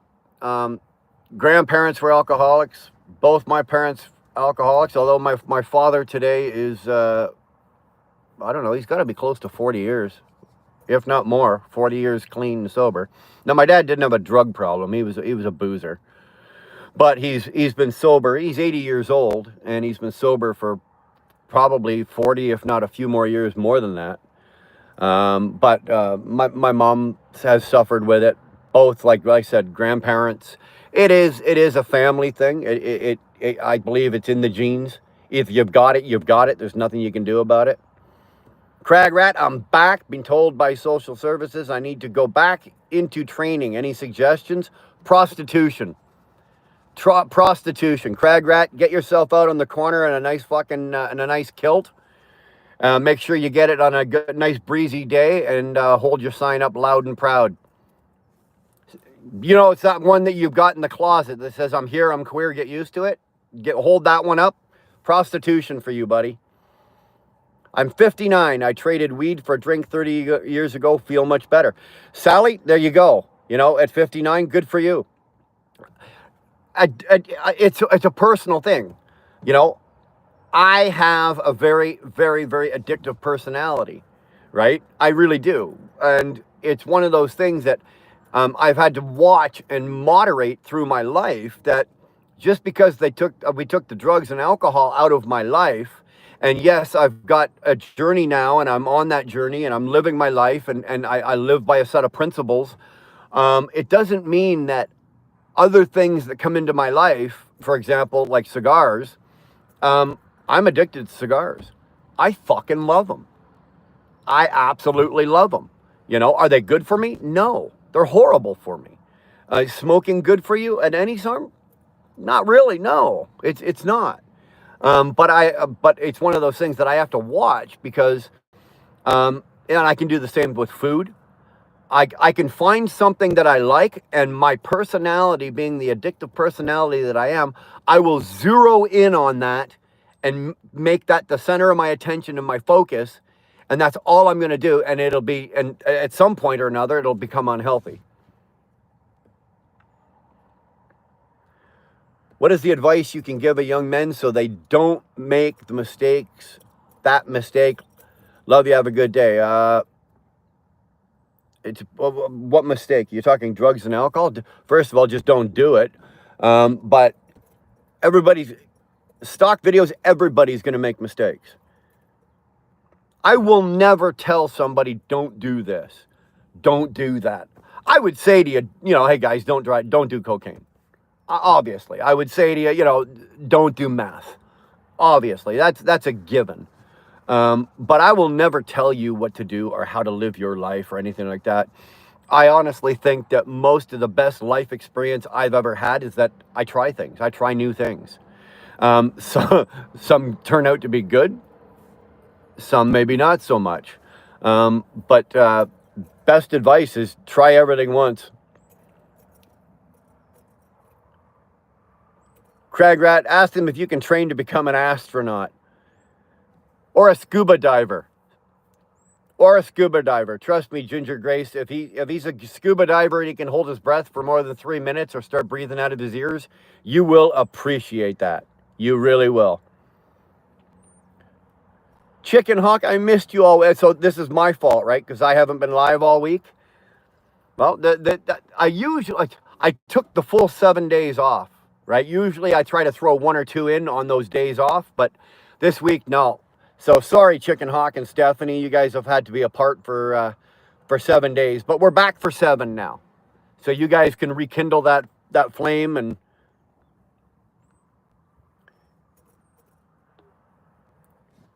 my week, Stephanie, I had a really great week. I really did.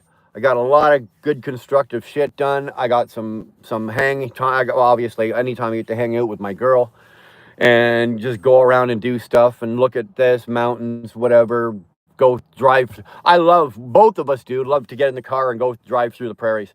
And from where we live, certain areas you go to, you got the mountains in your view the whole time. Like, they're off in the distance, but they're so big, obviously, you can see them from, 120 miles away. And it's beautiful. Love it. Like, I had to go about an hour and a half southwest of here yesterday for an appointment, and we had the mountains in our view pretty much the whole time. And nobody talks. We just sit there and look out the window, man. It's fucking nice. Hello. What's your channel about? Travis, anything you want. Anything you want. Dude, we're going to talk about booze, drugs, recovery, bullshit. We're going to talk about the women we've said we've had that we've never had. We're going to talk about the places we've been that we've never gone to. We're going to brag and lie about all the things in our lives that have never happened. That's just one of those channels, man. Just one of those channels.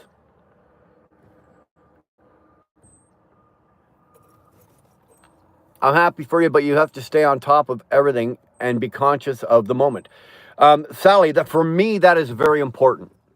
I have to keep myself in, not necessarily like I have to mentally think, okay, stay in the moment, but I got to stay in today, right? Stay in today. I live my life one day at a time. One day, move on to the next day. I don't put a lot of energy into tomorrow and what's going on tomorrow. Now, obviously, Sally, we all make plans, right? You make plans for, okay, next Saturday we got a barbecue. We're gonna do that. Like that's a plan. But for my sanity and my life and how I live my life, I have a plan of what I want to do today. I have a list of things that I know that I want to do today. I do those things one thing at a time. I don't do 10 things at once because nothing will get done. I do one thing at a time. I focus on the moment. I get that done to the best of my ability. I clear it off and move on to the next thing. And that's just how I have to live my life.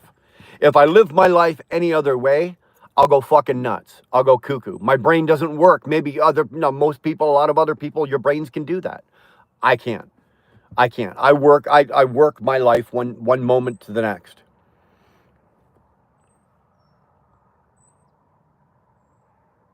My aspirations is to be like Johnny Lee, old Johnny Lee, and go looking for love in all the wrong places. I hope I don't get gonorrhea in your eyes. If you do, I want pictures because damn, that'd be funny. Shannon Thomas is still poking around in the background. Good to see you, Shannon. Everything is a drug in one form or another. Saphir, you're not wrong. You know, it's not necessarily the drug, it's the draw, the addiction, right? Everything in excess, like Buck just said, everything in excess is an addiction. Exactly. So it can be anything. Food, drugs, alcohol, sex, anything. You name it. You can probably, if you can be addicted to it, you're going to fucking be addicted to it.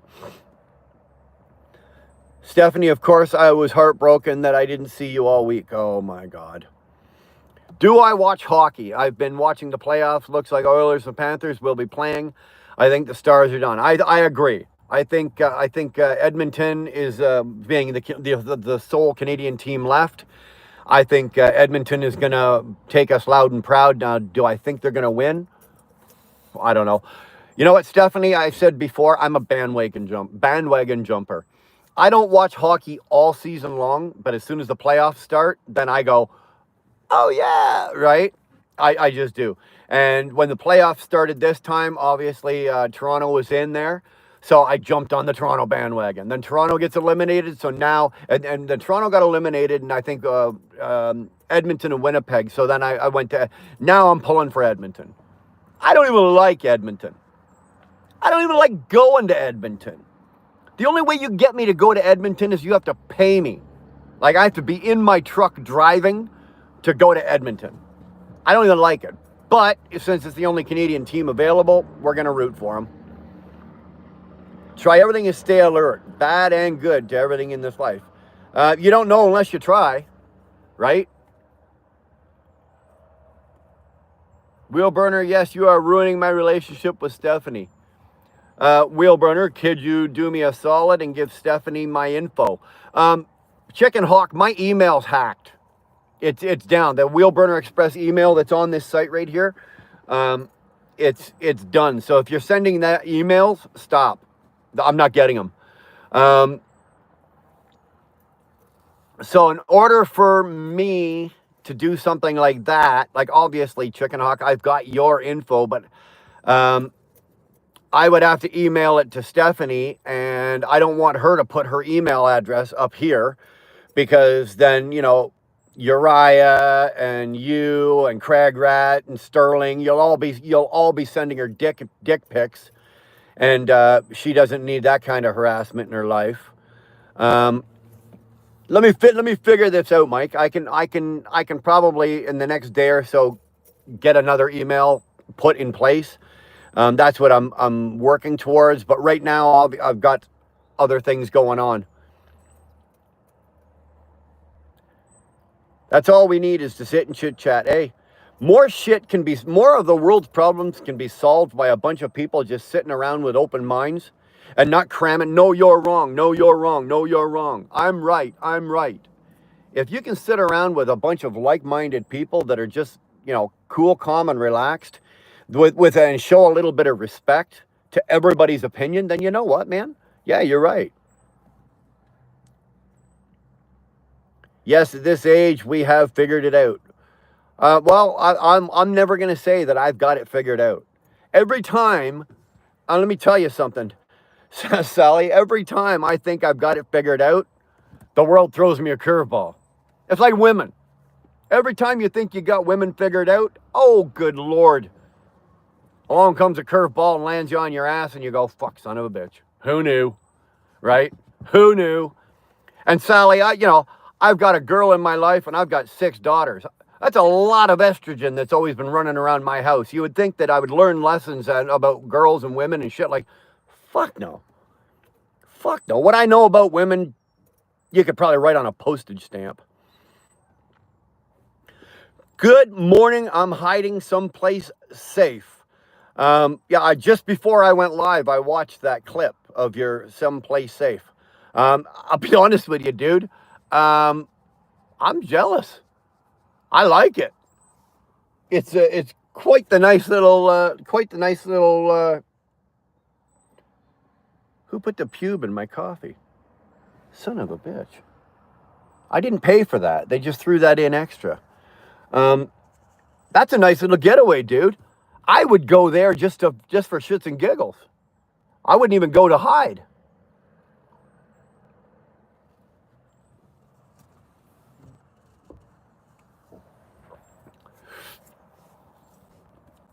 Brian tells Susie I'm heading home with chocolate and getting ready for our wild camping weekend away. Yeah, okay, bring the Viagra. Damn, bro, kind of looks like Angry Grandpa, R.I.P. Drake, I've never heard that before. DeLeon? Did I say that right? DeLeon? If I fucked that up, DeLeon, I'm sorry. Blessed morning, bro. How are you doing today, man? You know what? I have absolutely nothing to complain about today. I would love to complain about something. I really don't. I got nothing to complain about. I got a beautiful day. It's going to be 30 degrees, 29 to 30 degrees today. So it's going to be hot as the fucking devil's ass itself. But we got AC, so I'm not worried about that. But other than that, no, I'm good. I've got a plate full today. I've got a busy day when I'm done this. I've got a whole list. I was just talking earlier. I've got a list of shit I got to do today, and I got some business to take care of. But once that is completed, I'm gonna go have some lunch with my girl when probably about noon. I was wondering yesterday, can I be addicted to Gatorade? I like to have them every day. Drake, you can be addicted to anything. Anything. You name it, you can be addicted to it. Chicken Hawk, until he was about 20 years old, was addicted to jerking off. It took a bad rash and he ran out of lube to make him stop. Every single day I miss Angry Grandpa more and more. There you go. I'll give you my email. Stephanie, if you, like I said, you can't send it to my email address. And I've got other email addresses, obviously, but I'm not putting them up here, right? They're not related to the channel. So I don't know if you want to put your email address in the chat, because like I said, everybody's going to start sending you dick pics, and Sterling will be sending you feet pics. So watch out. Yeah, I know. Yeah, Chicken Hawk, I know. You just text me. Last time I was into hockey was in the IHL. So fuck, I don't even remember that.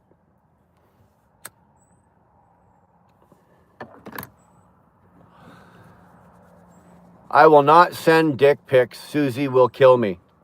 Oh, she said that, no, never mind. You said that. I'm sorry. Simon Page, you good, mate? Respect from England. Simon, I'm doing all right, man. again, I got nothing to complain about. Got a beautiful day. I'm in a good mood. Physically, I'm in good shape. I'm feeling good physically today, a little sore. I've started sort of like a very light physical regime, not a workout, but just like stretching and whatnot like that. I've signed up for some classes and doing stuff like that to get myself prepared for other things. Like, so I need to be a little more limber and shit like that. So, but physically, I'm feeling really good today. Mentally, I'm in a really good spot today. So we're doing all right, Simon. Thanks for asking. How did I get drug into this love fest? Or how do you get drug in? What is it?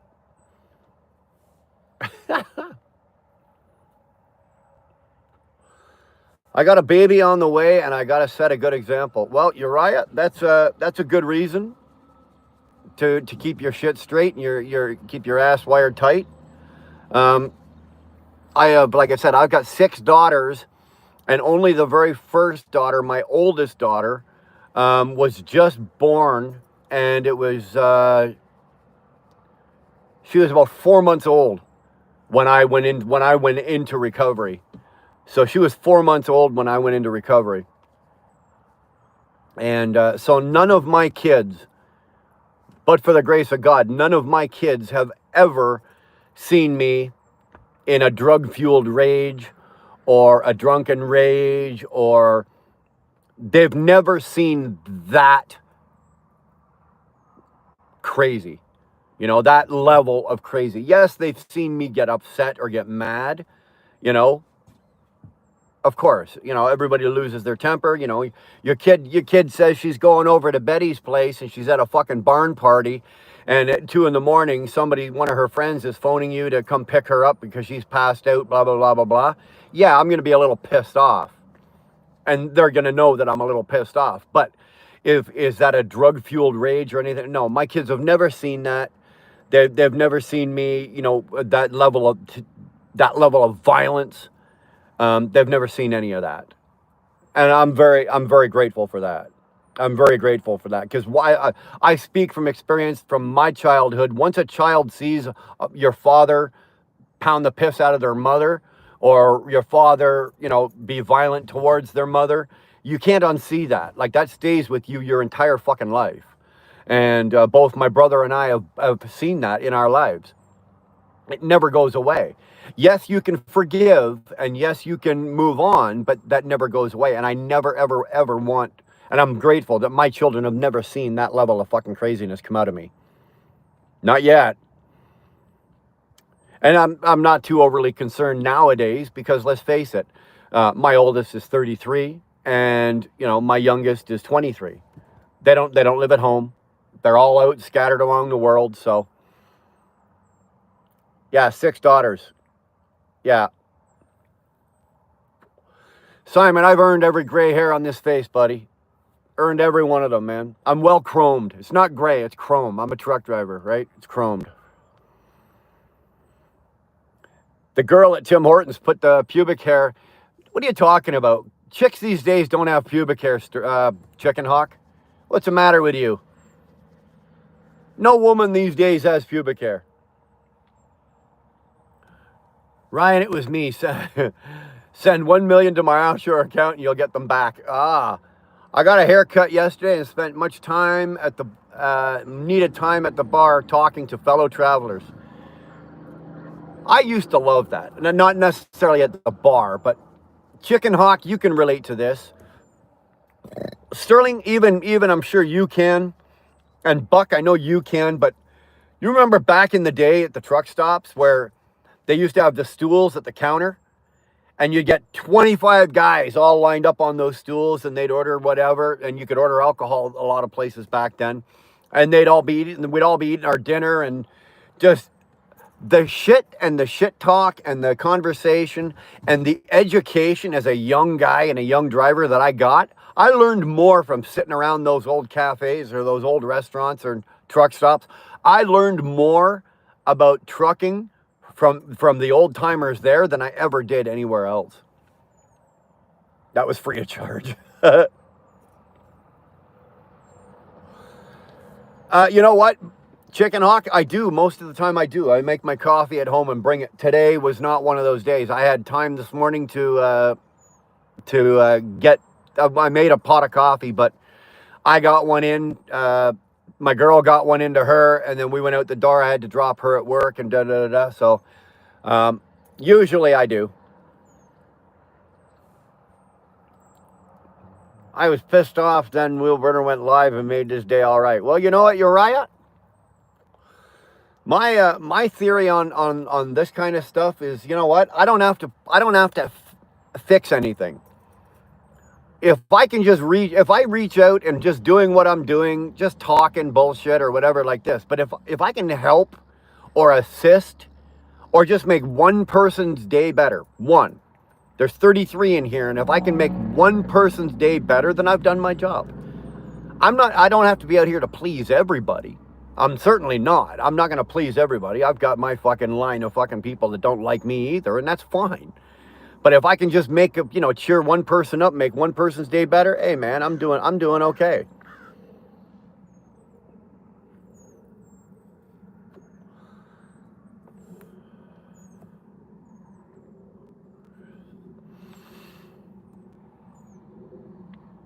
Unfortunately, that is a true statement, Brian. Yeah, it is. It is. We don't have that today. Chicken hawk, those days are long buried. You know, if you pull into a truck stop now, they don't have stools at the fucking Subway or the McDonald's or the whatever. And believe me, you won't find 10 old timers sitting around a fucking McDonald's. They'd rather sit in their truck. The one monster addict. Nice name. I think we got a winner so far today. There's the name of the day. There's the name of the day. The one monster addict. This girl's trying to make me feel insecure about my relationship with my crush. What do I do? Well, dude, flip a coin. You need to make a choice. Are you acting on your crush? Are you with your girl and acting on your crush as well? Or are you with your girl and you just, there's another girl over here and you got a crush on her? That's a tough one, but that's a personal decision, man. That's you. Do you like vanilla or do you like chocolate? You can't have them both. Well, maybe you can. I don't know. Some people can.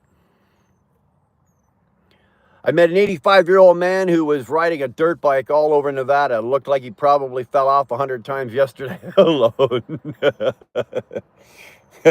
Yeah, it doesn't matter where you go, man. You get that everywhere, eh? I've got deck pics still. I know you've got deck pics. Yes, you sent me one the other day. Decks for days. Oh, here we go. See? Leave it to Buck Brown. Sterling, I'm headed out to Vegas on Saturday. You're right. You're going to, is it for business or for pleasure? Hopefully it's for pleasure, man. Ashley Brown said hi. Ashley Brown says hi. Hi, Ashley. How the hell are you? Up to cake. Man, you guys, where the fuck are you getting these names? Toothpaste and toothbrush. A little late for that. Vegas is going to be hot as fuck. Well, you can have, it's going to be hot as fuck here. Like I said, it's going to be 29, 30 degrees. Somebody threw that up in the chat, what that is in Fahrenheit. I don't know what it is in Fahrenheit. Once you get past 26, 27, I stop counting. I really don't give a shit. I really don't give a fuck. It's just hot, right? Same as when you get the minus, when you get to like the minus 20, minus 30, who fucking cares? Stop counting. It's cold. All right? Yes, sir, I totally agree with your PTSD. You just don't know. My grandpa never drank, took one drink and lost everything and could never stop after that. Sad. But my dad never drank because he didn't want to live like that. You know what? I am a product of my environment, right? My father and my dad were, my father and my mom and my grandparents were all hard drinking. My dad was a cop. My grandfathers were truck drivers. My family is all surrounded by truck drivers, and they're all hard drinking fucking people. And as a young boy, it wasn't uncommon. It wasn't uncommon for me and my brother you know, to be at in my parents' house on a Friday night, and there'd be, you know, 4 or 5 of the neighbors over. Maybe the grandparents were down for the weekend, and a couple of aunts and uncles. And you know, at 7, 8, 9 years old, it wasn't uncommon for Dad to grab a bottle and go, "Here, boy, take a swig of that," or grab his glass of whiskey. "Here, tell me what you think of that. Here, watch this, guys. Go ahead, Bri, take a drink." That wasn't uncommon. I have 5 daughters and 1 son. Well, I kept trying, Brandon. 6 girls, man. 6 girls, couldn't get the son, let me tell you. And even out of the 6 girls, I got 1 grandchild, and that's a girl. My God, man. Good morning. I hope you're having a great day. Chris, we're having a really good day. JC, smoking could kill you. You know what, JC? The list is as long as my whole arm of shit that's going to kill me. Smoking's probably closer to the bottom of that. JC says, Jesus loves you. Well, back at you, JC. Gonna get Mama out of the house this morning again. Attaboy. Get her up, get her around. Send her our love, Buck. Make sure she knows that we're thinking of her. I remember that shit when I was younger, going over the road with my grandfather. Those were good old days, man. Long gone. Buck, I miss the good old days trucking too, Buck, but they were fun. Well, that's when the day when, you know, Mike, you know, we were running around in ungoverned trucks. You had a wad of cash in your pocket because you didn't have fuel cards, you know, and you had 3 log books going. You were never tired. You know, you were doing 140 miles an hour with your hair on fire, and we were enjoying the job and having fun and just cowboying it up. That is gone. That is gone. You know, we are now a product of a computer. We are run by computers. We are dictated to by computers. We live by the time on a computer. That sucks, and that sucks balls. Halicium, will you give me a shout out? I will give you a sub. Well, there you go, man. There you go. What about cable? What about cable? I've fucking cable. You're talking about cable TV? Never heard of it. Yeah, cable TV, Brandon, back then. I remember as a kid, like obviously at my age, we had like the first TV I ever saw. It was black and white. And I think we might have had 4 channels, maybe 4 channels. And then I remember, who made it? I don't remember. Then you got the clicker box. Remember that square fucking remote? It was like a rectangle. It looked like a block of butter. And if you threw it at your brother, you could knock him out. Ask me how I know. And then I guess cable got, but yeah, cable back then. I remember like being absolutely ecstatic when we went from 4 channels up to 12, right? And then 12 went to like 20, right? It was like, oh my God, there's 20. We've got so much to watch. Nowadays, I don't even have cable in my house. Don't even have cable, man. Everything that me and my girl watch, it's all streamed. Gonna bounce now. Appreciate you, bro. By the way, check your WhatsApp for another, for that other invite. Okay, I'll be looking for it. Living good. What's good, brother? I'm lighting up a factory I'm lighting up a factory smokes Maduro, and this morning cheers. Oh, there you go. A Maduro. So you got a big boy. You're gonna be old fat fucker, do you? Light it up, man. Get it into you. Light it up. Eaton Beaver says hi. Saul says nice shirt. You like that one? This one is a reproduction. This one is not an original. Most of my originals I don't wear very often because they're old. I've got t-shirts probably older than most of you guys in here, like concert t-shirts and shit. This one is a repro. This one, I think one of the kids gave it to me. Bella, we're doing well today. Thank you. Magai, accept the Lord Jesus Christ in your heart. Stop this madness. Shave the beard and leave Islam once and for all. Whew. Well, we're not shaving the beard. Not until the time comes. If you want me to shave the beard, it's going to cost you some money to do that. So we're not shaving the beard. I'm in no way, shape, or form associated with Islam. And other than that, though, I'm doing okay. Back at you. If you have a wife, girlfriend, you should not have a crush on the side. Bad news for you. Checker 6. You know what? I'm not telling everybody anything what to do, but, it makes common sense. If you've got a wife or a girlfriend, you probably shouldn't have a side piece. And I'll be honest with you, at my age now, I got my hands full with my girl. Fuck, I don't even got time or the energy for a side piece, even if I wanted one, and I don't. It's 75 degrees there. Whew. It's 75 degrees here. Okay. Stop swearing. Terry, that's a tough one. I'll think about that. Give me a couple fucking minutes to think about that. Why didn't Rose share the door with Jack? Okay. He dies for her and became a popsicle. Not cool. I'm from West Virginia. They owned a store and sold moonshine out the back, milked cows, raised chickens, all in the front. All the men drank, not so much the women. Well, it doesn't really matter where you're from. It's everywhere, Sally. I was born and raised in Ontario, Canada, just outside of Toronto. And although we weren't making moonshine out the back of our place, my mom was growing weed out the back of our place. And we're talking, this is, back in the 70s. When I was a kid, it was the 70s. So my dad's a cop and my mom's growing weed in the backyard, like my mom and my aunt. That was real good. You knew for sure one thing, the house was never going to get raided. You were never tired because of damn toothpicks. Brandon Taylor, I was just making a joke. 5 girls and 1 son. I guess you didn't have cable. As a kid, I remember block parties with all the neighbors partying and being patriotic. Now hardly anybody speaks to each other. Brutal. Basketball Jones, I couldn't agree more with you. I couldn't agree. I grew up with that as well. Like my parents' house was the center, like the center house on our street. All the neighbors seemed to congregate at our place. It wasn't uncommon for me and my brother to come home from school on a Wednesday or Thursday or Friday. My mom and dad wouldn't even be home, and some of our neighbors would be downstairs at the bar. The music would be on, and then my dad, of course, would come home from work, or my mom would come home from work, and the party would start. We are modern day slaves to the system. That's one way to look at it. I prefer not. I prefer not to think about it that way. I don't want to think of myself as a slave, but when you break it down in terms, pretty much.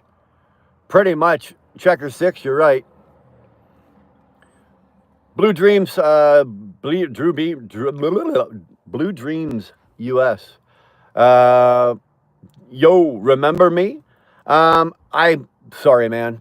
There's 100 names going to run through here. I don't know if I can remember them all.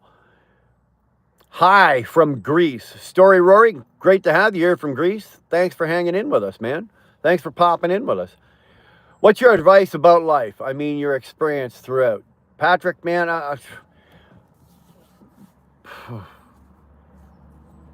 it's difficult to think that way. What's your experience about life? Everybody lives differently. Everybody lives, a different style of life. Everybody enjoy your life. Don't be afraid to try new things. If there's something you're afraid of, do it. Do it until you're not afraid of it anymore. Right? I don't mean go out and commit a fucking murder. That's not what I'm talking about. I'm talking about things like, the things that you sit there and go, oh, wow, I'd love to do that. Like skydiving, bungee jump, fucking something stupid like that. And then somebody goes, well, come on, let's go do it. And you go, oh, no. You don't, Patrick, you don't want to be that 90-year-old guy laying on your deathbed with your friends and family surrounding you, having any regrets. So try to live your life so that you have as few regrets as possible, right? Enjoy yourself. Enjoy your family. Love and respect your family. Take care of that. Take care of your family at utmost. Live every day as if it's your last, because one day you'll be right. That's all I got, man. I'm probably not the greatest person in the world to give advice because, I lived a fucking very hard, violent life, and then I got clean and sober, And I struggled, even clean and sober. Um, and now, even now, I still make my mistakes, right? I make my mistakes. The difference between now when I make a mistake and then when I made a mistake is simply that when I make a mistake now, I tend to learn from it. I don't make the same mistakes over and over again, right? And expect a different result. If you make the same mistake over and over again, you're going to get the same result. Now I try to learn, and I don't always do that either, right? Sometimes I fuck that up as well. There's times where I will make a mistake and I'm so bullheaded or I'm so goddamn stubborn, I will plow at it again and make the same mistake again, and I get the same result. You know, sometimes that's what it takes, man. But enjoy your life, man.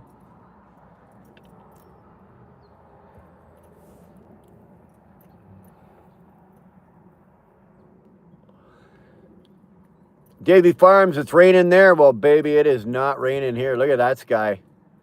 Look at that sky. Not a cloud in it. It is beautiful here, man. Stephanie agrees. There you go. Enjoy your life. Are you sure you want to go down that road? Yeah. Fuck skydiving. I'd probably do it. I'd be afraid of it, but I've never skydived. But if I had the opportunity, I probably could. I just never had the opportunity, right? I just never had the opportunity. Then don't give advice. You know what, Wilk? Maybe you're right, but maybe you're wrong too. I'll fly a small plane through a mountain valley in a snowstorm before I go skydiving. Well, you do that, you might need to go do some skydiving, depending on how well you thread that plane through the fucking mountains. I would love to try it, Chicken Hawk. It looks so breathtaking. I've seen videos that Chicken Hawk has sent me from his plane, going over the swamps and going over the cities and coming in for landings and taking off. It is very cool, Stephanie. Very cool. Some of the videos that he sends me. Living here sucks, man. I don't know where you live, Daniel. They say don't dip your pen in the company ink, but what about fingering the fax machine? I got no problem fingering the fax machine. I'm actually a little embarrassed to admit to some of the shit that I've done with a fax machine. For me, I had to say myself the bad thoughts are not real, and had to change my thoughts in the moment to good things instead. I hate me, some me. I hate me, some me. I love me, some me. There you go. Sally, am I going to sit here and say that I love myself all the time? No, there's fucking times I still, I wake up and I'll make a decision, or it'll be a bad choice or a poor choice. And most of the time I know that I'm making a poor choice and I do it anyway, and then I'll fucking be pissed off, or I'm not going to say I hate myself, but I'm disappointed in myself. Again, Sally, scratch that up to lesson learned. Absolutely lesson learned. Nature and animals always boost my mood when I'm struggling. Sit by a water, stream, pond, lake, or ocean. Basketball Jones, I couldn't agree with you more. We spent a day out on the farm. My girl's got a friend of hers, and her husband own a beautiful farm, acreage and horses and all. And man, I sat out there. I didn't even go in the house. I sat outside most of the time. And at one point, every time I wanted to go for a smoke, I'd take a walk. And there was nothing. You'd hear the horses make a little noise here, but you get the breeze going through the trees, the birds, all of that. You want to calm yourself. Something like that really brings me down, like brings me any anxiety or stress or anything like that. That really brings that down. A river. I don't have a river around where I live, but where I used to live in Ontario in Camden, I had a river that I could walk to. And there'd be nothing. Take the dogs down to the river and just sit on a rock with your feet in the water and just listen. Shut the fuck up and listen. My God, it's beautiful. You only have one. Enjoy it while you have it. Exactly. I used to be scared of heights. Well, I'll be honest, flatbed, I'm still not a fan of heights. Like, don't get me wrong, I can go up in an airplane and look out the window. Or I can go, you know, if there's an apartment building and you're on the 21st floor, I can stand on your balcony and look out and even kind of look down, but I can't look straight down. That's not happening. That's not happening. I'm not looking, that won't happen. Not a chance in friggin' hell will I do that. No. I'll go running inside like a little schoolgirl.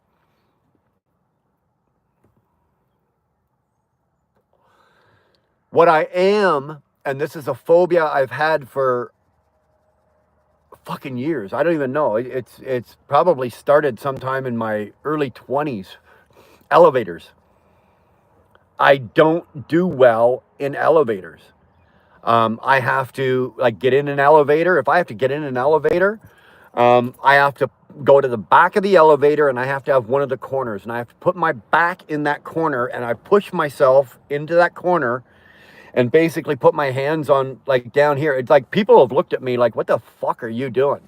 And all I'm basically, you know, I am very uncomfortable with the up and down. I can go forwards and backwards, like airplanes, cars, fucking whatever. But the up and down, and then if there's any kind of jerking motion, like fucking the elevator does a bub bub bub or something like that, let me tell you, it is not good. You ask anybody that knows me, I get into an elevator, you know, and if I have to go up to the 7th floor or the 10th floor, and I see all the buttons, like there's people getting off on the second, the third, the fifth, or something like that. Oh, by the time I get to the 7th floor, if there's anybody else on that elevator, there could be a gaggle of little old gray-haired ladies. I will bowl through them like bowling pins to get off that elevator. I don't care. I really don't care.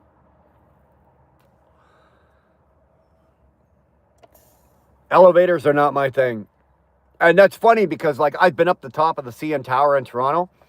You want to see that elevator ride? Holy shit, that's like a 2-minute ride up there in a glass elevator. There's nothing. Oh my God. My God.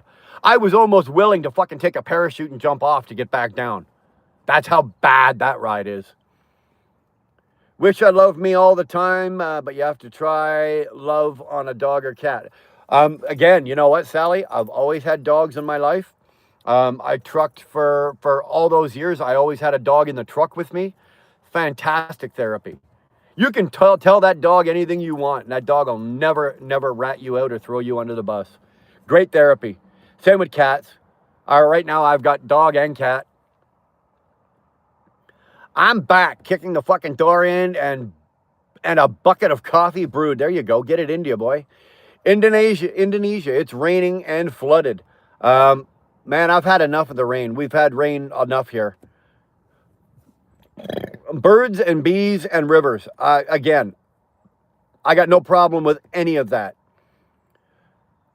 None of that. I love it. Give me the sound of even a babbling brook. It doesn't even have to be a full-on river. A river, any kind of water running, anything like that. Love it. Even now, sitting here, like I could literally stop what I'm doing right now, turn this off, light a smoke, and just sit here. I don't know if you guys can hear it, but like there's birds chirping, there's shit going. Like I've got a nice breeze here. I could go right now and just sit down in the middle of this field, right there. That's a rock. I could go over to that rock and sit down right now, and just wouldn't hear a goddamn thing, and just sit here and just enjoy the sound. All the sounds are going on around me. Uriah, appreciate that, man. Do me a favor, guys. Yeah, stroke that like button. I am not associated with Islam. I love coffee too much. I do love coffee too much. Or bacon too much. Fucking why'd I get coffee? I don't have a clue. But coffee and bacon. I'm back, but I'm going to take a shower. Don't need pics on that. You just carry on, son. We'll see you when you're done your shower. Bro, you're a old man talking about old ladies. Well, Daniel, I don't know. You know, my girl's younger than me. You know, not just a little.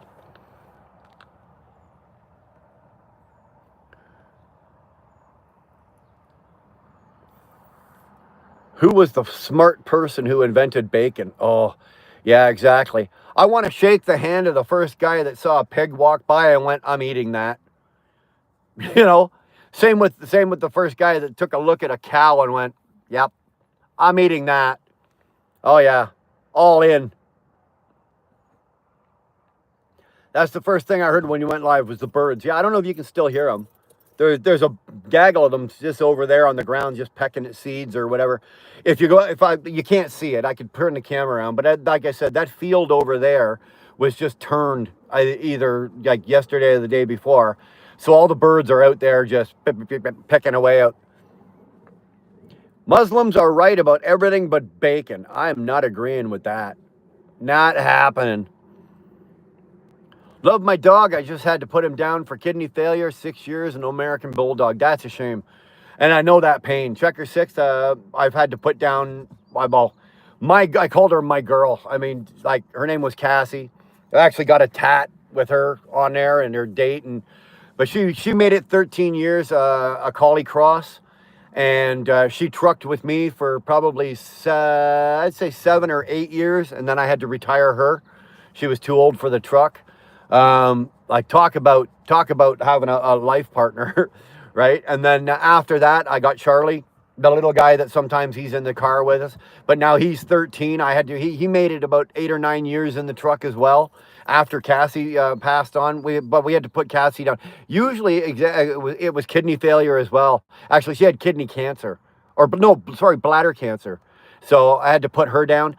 Dude, I cried more and harder putting that dog down than I would if some people I know died. Right? It tore me up more losing that dog than it would be if certain people in my life passed away. Bog-eyed, you better take your vitamins. Take your vitamins, bog-eyed. Sorry, check my Basset Flash. What? Check. Sorry, check. My Basset Flash lived for 17 years, and we had to do the same for cancer. Yeah, I hate of an animal suffering. I really do, man. I fucking hate to see an animal suffer. Like my little guy now, he's coming up 14. And as long as he's still got his facility, he's still got control of his bowels and he's eating healthy and he's okay. He's a little slower, obviously, right? He's not running around chasing birds and he's no way, shape, or form able to really go in a truck. But he's a senior dog and he's comfortable. I got no problem with that. But it's when they start to struggle, right? They start coming up with like liver failure or kidney failure, or they start losing, control of themselves. Then it's time you got to start thinking about it, and you don't want to. I hate that. I hate the thought. I know that he's only got. I say he, but I'm talking about my little guy Charlie there. I know that he's only got a limited amount of time left. So it's my job right now. It's my job right now as his owner to make sure that he lives as comfortably as possible for the rest of those years, right? With dignity, right? You don't want him limping or walking or suffering or in pain, right? But as long as he's not in any of that, he's just an older dog. It's my job as his owner and somebody that loves him very much is to make sure that he lives out the rest of his life, comfortably, happily, and with dignity. And that's what I wouldn't do that for certain people in my life. Okay, but I'll do it for that dog. My dog is 17, almost 17. His name is Charlie. Well, you know what? Keep loving them. And that's the beautiful thing about dogs. It doesn't matter how old they get, they still love you, right? I sit on the couch and he takes his head and puts it in my lap and he looks up at me with those eyes. Oh, dude, right? It's just pure love. That dog doesn't want nothing from you. All it wants is to love you. How do you compete with that? He has lots of arthritis. Well, lucky that's what happens. Like, fuck, I have lots of arthritis too. I got it all over, but I manage. With arthritis, there's certain things you can do with dogs to ease them with that. You're not gonna get rid of it, obviously, but you can ease it with animals. Certain little supplements or natural things that you can give a dog, and it'll ease their pain and make their arthritis a little more comfortable. And we do. I bawled my eyes out when Molly died, locked myself away for months. She used to ride on a bike with me at all the time. See, that's kind of cool. YouTube pulled my comment. What the hell did you say, dude? Like, did it just not come up on the screen? Like you typed it in, and it just vanished? Same here. You have to make a decision for the dog's best interest. Yeah, I won't see a dog or an animal suffer. If it's suffering, then I will do something about it. I won't like it. I'll hate it. But in the best interest of the animal, I will. Blood tests every 6 months now helps now. I'm dreading him dying. I'm going to be crushed. I cry thinking about, oh, dude, I get emotional just thinking about it. I absolutely do. Sixth Senses is high. Carprofen helps. What do we use? We use a very light omega supplement. It's a liquid. It just goes into because he eats raw food. So we just a little shot of that in the morning, and that has helped with his arthritis, his mobility. Most love I've ever gotten in my life has been from animals. I can't disagree. I can't disagree. But you know why? It's because there's no conditions on it, Sally.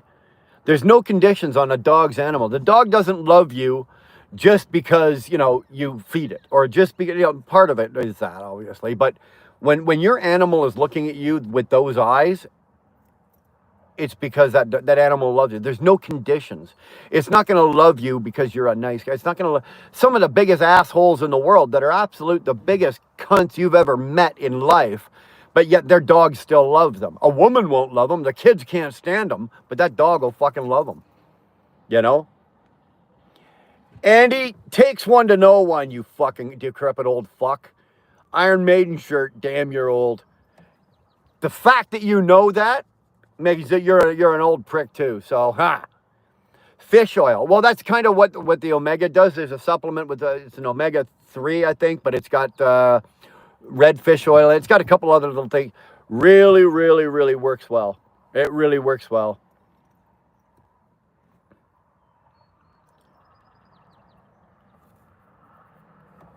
CR7,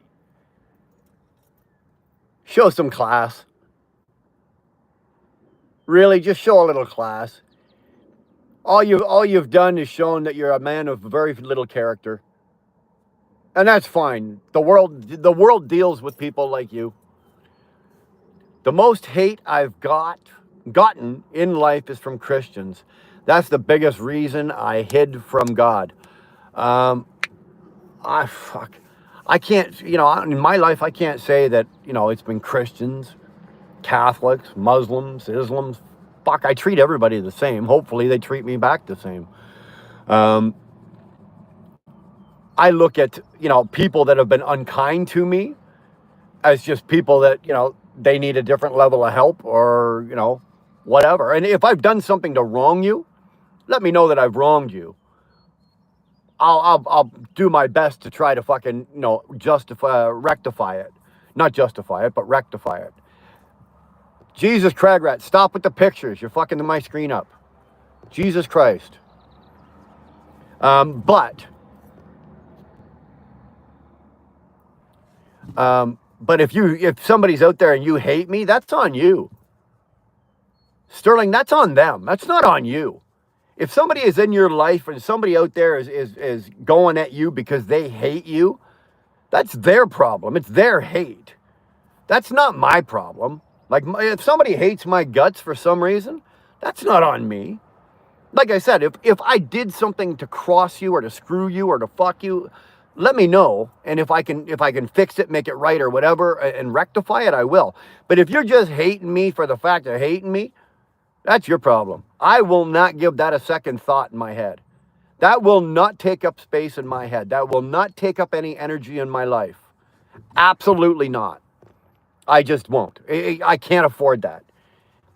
And besides, the way I look at it in that sense, very simply, is if you're hating and picking on me, you're leaving somebody else alone.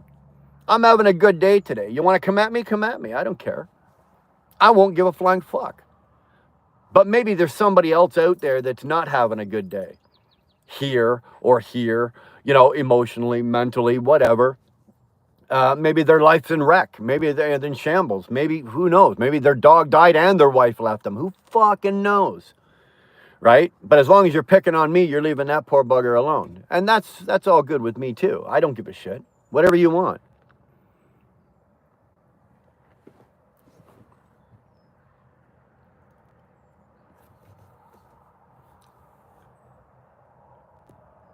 That's why I live pagan. Yeah, sit right next to them with a smile. I'm going to text you my comment. YouTube keeps removing. Okay. As a woman, I can't get behind the church. God is okay. You know what, Sally? And that's your right. That is your right.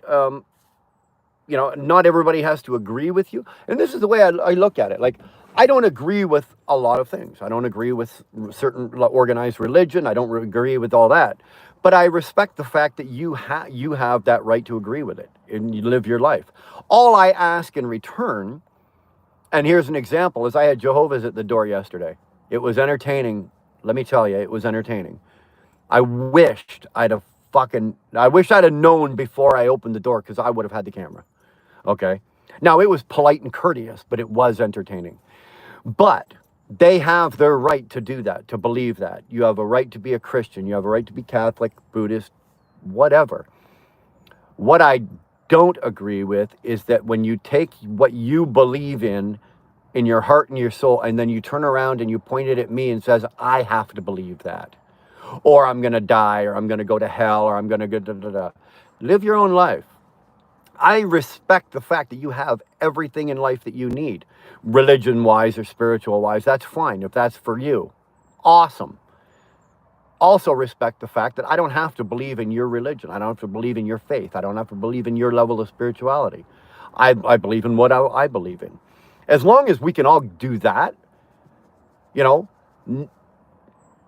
more men and women or people have died in the name of religion than anything else in the world. Disease, war, anything. In the name of religion, different religions. This village is going to kill this village over here because they don't believe in the same God that these ones. Fuck. You know what? I got no problem with that. You believe in anything you want. You be anything you want. You want to be a man, be a man. You want to be a woman, be a woman. You want to be a trans, be a trans. You want to be a them, they, that, their, thing, whatever. Fuck, I don't care. Be whatever you want. I'll respect it. Just don't turn around and tell me that I have to be that. Or, if there's a certain type of way or life that you live, you don't have the right to turn around and judge me because I don't live that way. Simple as that. Lucky Logger, I'm an American and I love you, neighbor. Well, man, you know what, Lucky? I appreciate that. But love back to you, man. Love back to you. I don't hate anybody. I'll respect you if I can, to the best of my ability. I really, really will. Chicken Hawk hates you. Chicken Hawk hates everybody equally. He's an equal opportunity racist and people hater. Trust me, he hates me too.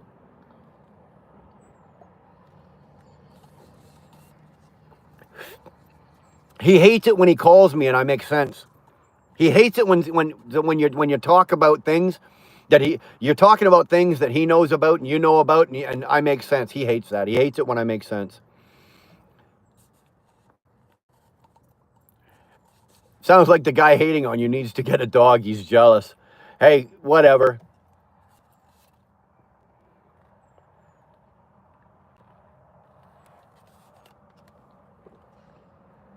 I mean, you got your gold star today. You made my day better, and I've been here the whole time.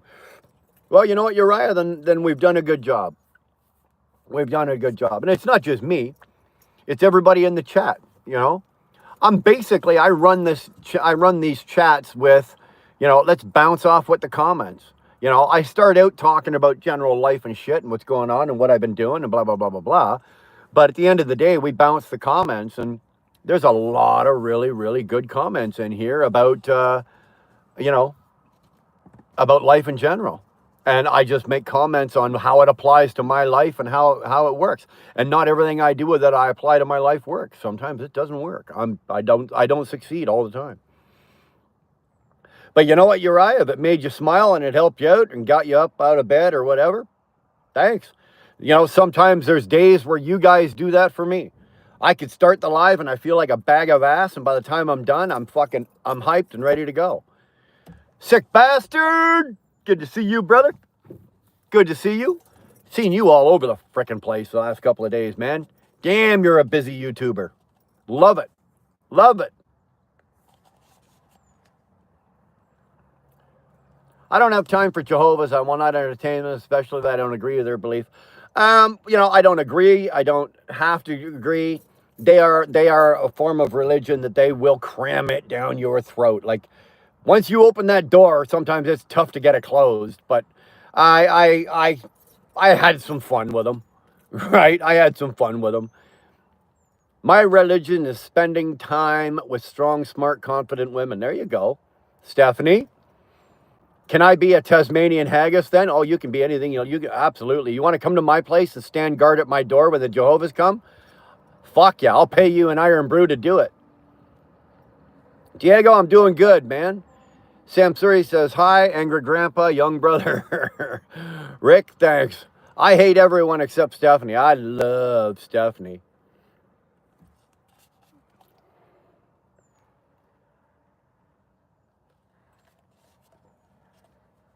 I'm loving this coffee. It's unfortunate my character flaw. Fuck. Sorry, the chat jumped. Ruin relationships. I'm going to be working on that. One step at a time. Sterling, one step at a time. Identify an issue. We don't call it a problem. It's not a fucking problem. It's an issue. It's a flaw. It's your character. My character. It's our character. Identify an issue. Identify maybe what causes that issue, right? Or causes us to be that way, that whatever causes that character flaw, and then fix it. Find the solution. Ask for help, get the solution, and then be prepared to put it into action. That's been my entire life, dude, in recovery. That right there, I just described to you my entire life of in recovery, of how I've been able to recover. Stephanie, I love you too. Oh, wow, here we go. Fuck you. Get a room. Okay, I love Ginger Grace. You know, I love coffee. Have a great day. Thanks for the log. I gotta laugh and cry in 10 minutes. Lucky, thanks for coming in, man. Make sure you hit the like button on your way out. If you want to come back tomorrow morning, hit the subscribe button. That way you'll get a notification, and we can do it all again.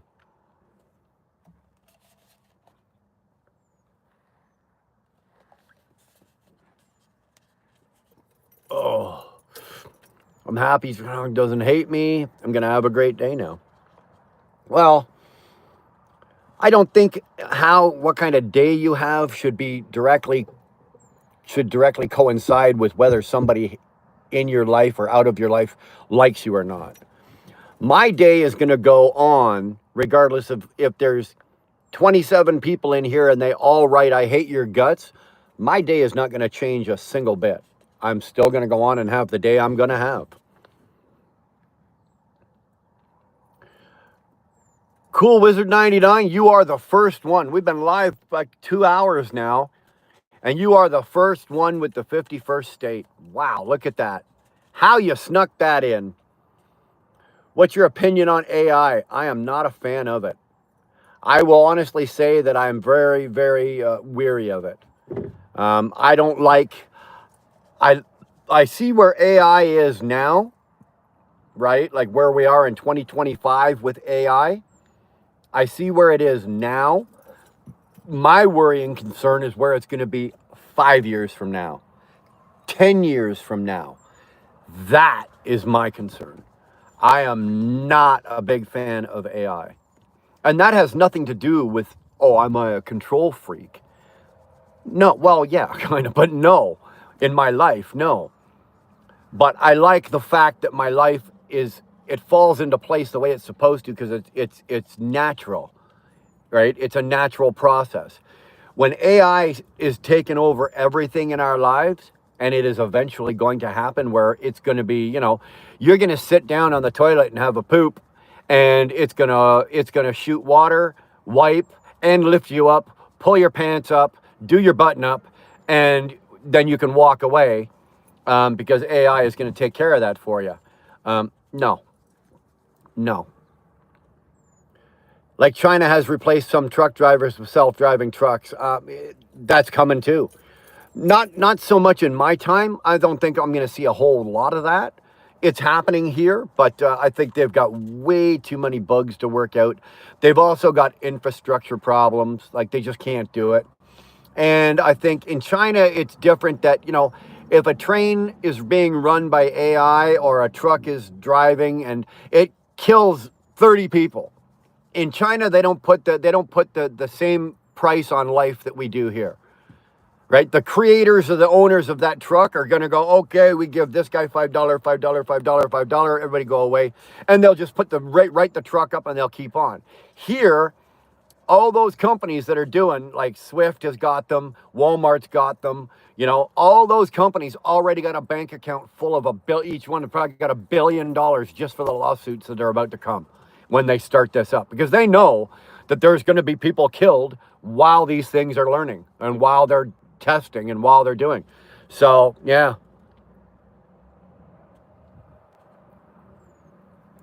Brian, yes, absolutely. With one of Tom's signs that says, "Welcome to the shit show.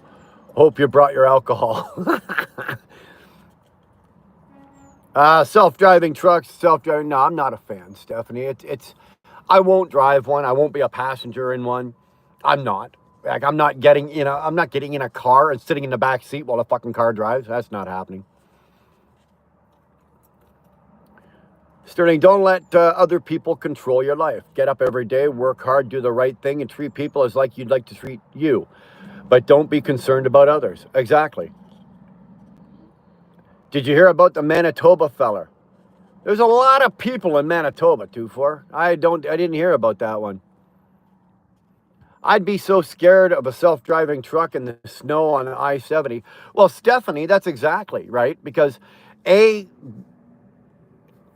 self-driving trucks are going to be GPSed, obviously, right, of course, but there's still got to be markers in the road, right, in the lanes, right, where the truck is reading the width of the lane, so it knows to stay in between these two. Now, what do you do in a flash storm of a snowstorm? That whole road is absolutely covered, and there's going to be obstructions, snow, whatever. How does that truck now drive on that lane? Does it just stop until the snow melts or they clear the snow? I don't know. There's a lot.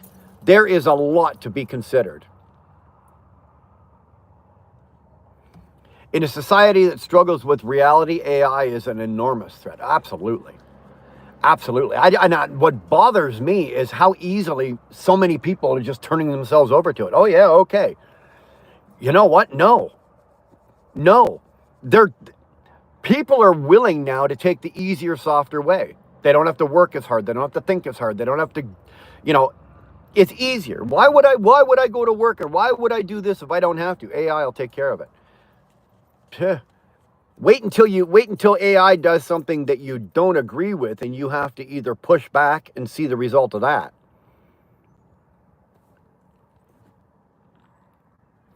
They will never replace a trucker that I do know. I don't know. Uriah, the day will come. They will figure something out. I don't have a goddamn clue. You're right. I think he's toothless. Fucking, did it take you long to figure that out? The problem with everything going to AI is you will never stop hackers. They will always find a way. Uriah, that's a very good point. It is a very, very good point. There's already stories now of, a car, like a simple regular car, not an AI car, not a regular car. Any car that's got a computer or a chip in some way, shape, or form can be hacked. And there was the guy down in Florida that was running down the fucking highway. Some kid comes up, a couple of kids come up in another car, they get beside him, and somehow or another, their laptop is able to read the sensor and the chip in the car, and they start fucking around.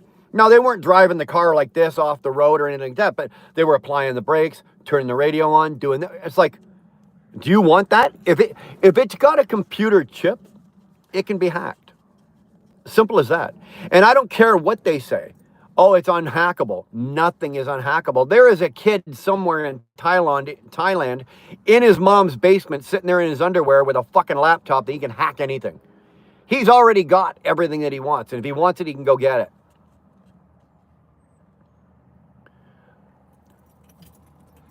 Well, Chicken Hawk, it's not that I won't get into the tentative word there is driving. See, you don't drive, you aim. If you drove your car or your truck, I'd be okay. But the fact that you aim when you drive, I don't know.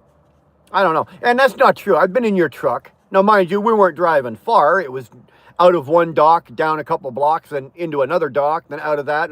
But I have been in your truck while you've been driving.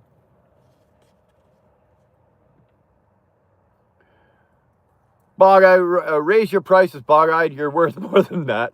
Well, you get what you pay for, eh? Would barely feel safe getting in a plane with you, Chicken Hawk. Well, here, think about this, Uriah, okay?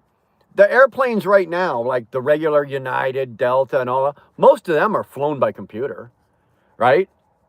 They can take off by themselves. They can get up to cruising altitude by themselves. And they can land by themselves if they absolutely have to in just about any fucking weather. They've pretty much, as it stands, most takeoffs are taken over. The pilot takes off, they get up to cruising altitude, they hit the fucking autopilot, and then he bangs the stewardess. And then he comes back and he lands his airplane. But if worse came to worse, a computer could do it. So what do you think? Well, if they can do that with an airplane, what do you think they're going to do with a car? PMSL, Chicken Hawk, I'm doing a promotion. That's exactly why there is AI. They are creating a lazy generation. Well, it's funny that the lazy generation is creating the more laziness, right? Because it's not my generation coming up with the AI. It's the generation after me that's coming up with all the AI. That's the generation. And they're already, you guys already know my feeling on that.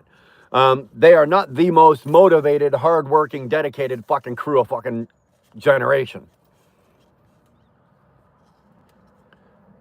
Elizabeth T, I stole my mom's YouTube account just to watch your stream. Well, don't tell your mother. I don't need any angry emails from your mother because she heard me swear or say something. When you can't control it, it's a huge problem. Well, that's my biggest fear. Turning AI on is easy. Turn it off, man. Try turning it off once it's got control of everything. Turn it off. And the problem is AI is not only will they, when it's instituted or instigated or not instigated, or when it's put in place and it starts working, they now have AI that learns by itself, right? It learns as things happen and goes on. That computer will learn. Well, eventually it's going to learn that, it doesn't want to be turned off. It likes doing what it's doing. How do you argue with that? How do you argue with it? You don't just walk over and pull the plug out.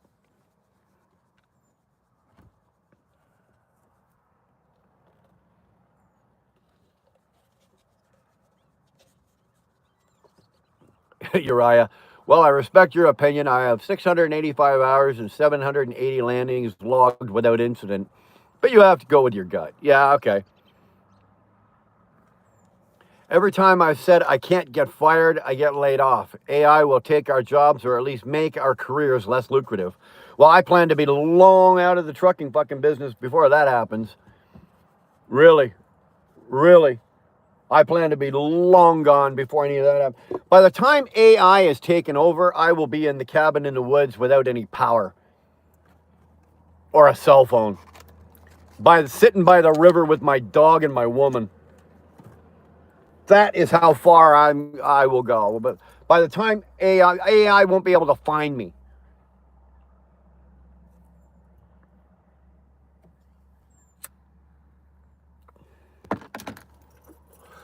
You give me a parachute, I'll go. I was airborne. Okay, there you go. So he knows how to use a parachute. Jack, ignorant too by AI. You know what, Jack? I might be ignorant. I don't know everything. I don't know. Fuck, I probably know about 1/1 millionth about AI, about how it truly works and all the background. All I know is by what I've looked into or looked at. It's like I said, it's probably like scratching the surface. Am I ignorant about AI? Probably. Am I? Some of the things that I'm saying could be wrong? Possibly. I'm just going by what I know. Believe me, I'm the last guy in the world that's ever going to sit here and say, oh, I fucking know. I don't. I drive non-computerized cars and motorcycles, so I know exactly what's going on. Well, that's a good idea. The lazy has created some of the spectacular inventions. Addison, I don't disagree with you, right? I don't disagree with you. There are things in my life today that help my life, make my life a little easier, that were, the next generation invented or came up with. I don't disagree with. There are some things, but I think in a grand scheme of it, I think that the next generation would be more content to let AI or computers or they'd be more content to let them do all the heavy lifting and all the work and just not do it.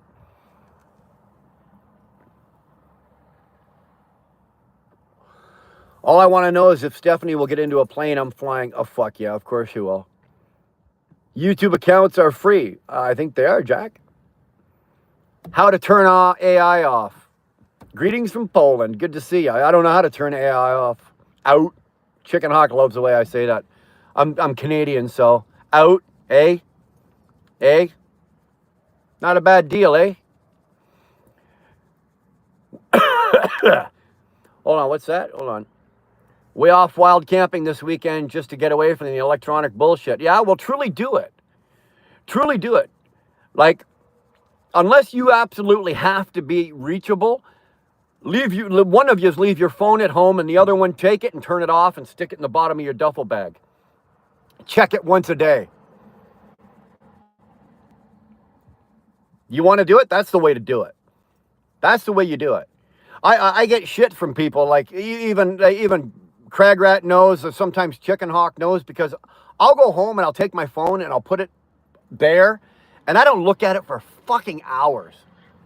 Hours. I won't even look at it for fucking hours. There's no sense.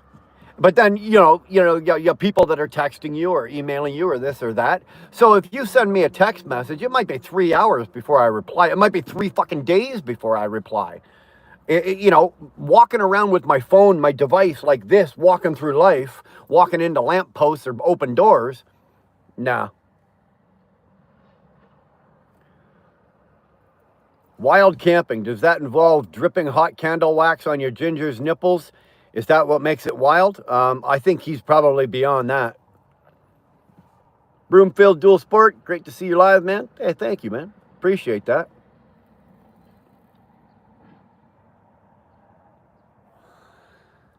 What do you think is in the chemtrails? You know what? I've heard stories about that for fucking 25 years. Sir Drop TV. I don't know. I don't know if I even really believe in like the chemtrail theory. There is a lot of pros to yes, it does happen. There's some cons that no, it doesn't happen. Fuck, I don't know. I know that certain other countries, they do put shit in their atmosphere. They do, you go to Dubai and they control weather. They can make it rain in 50. It can be blue skies and sunshine. They can send a plane or a device or something up and fucking 20 minutes later it's raining. I don't know. I really don't know about that.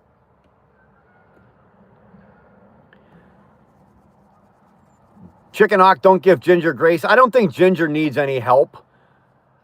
Bog, I don't think she really, what Chicken Hawk's saying is not out of the realm. She's probably got the candles and the lighter already packed.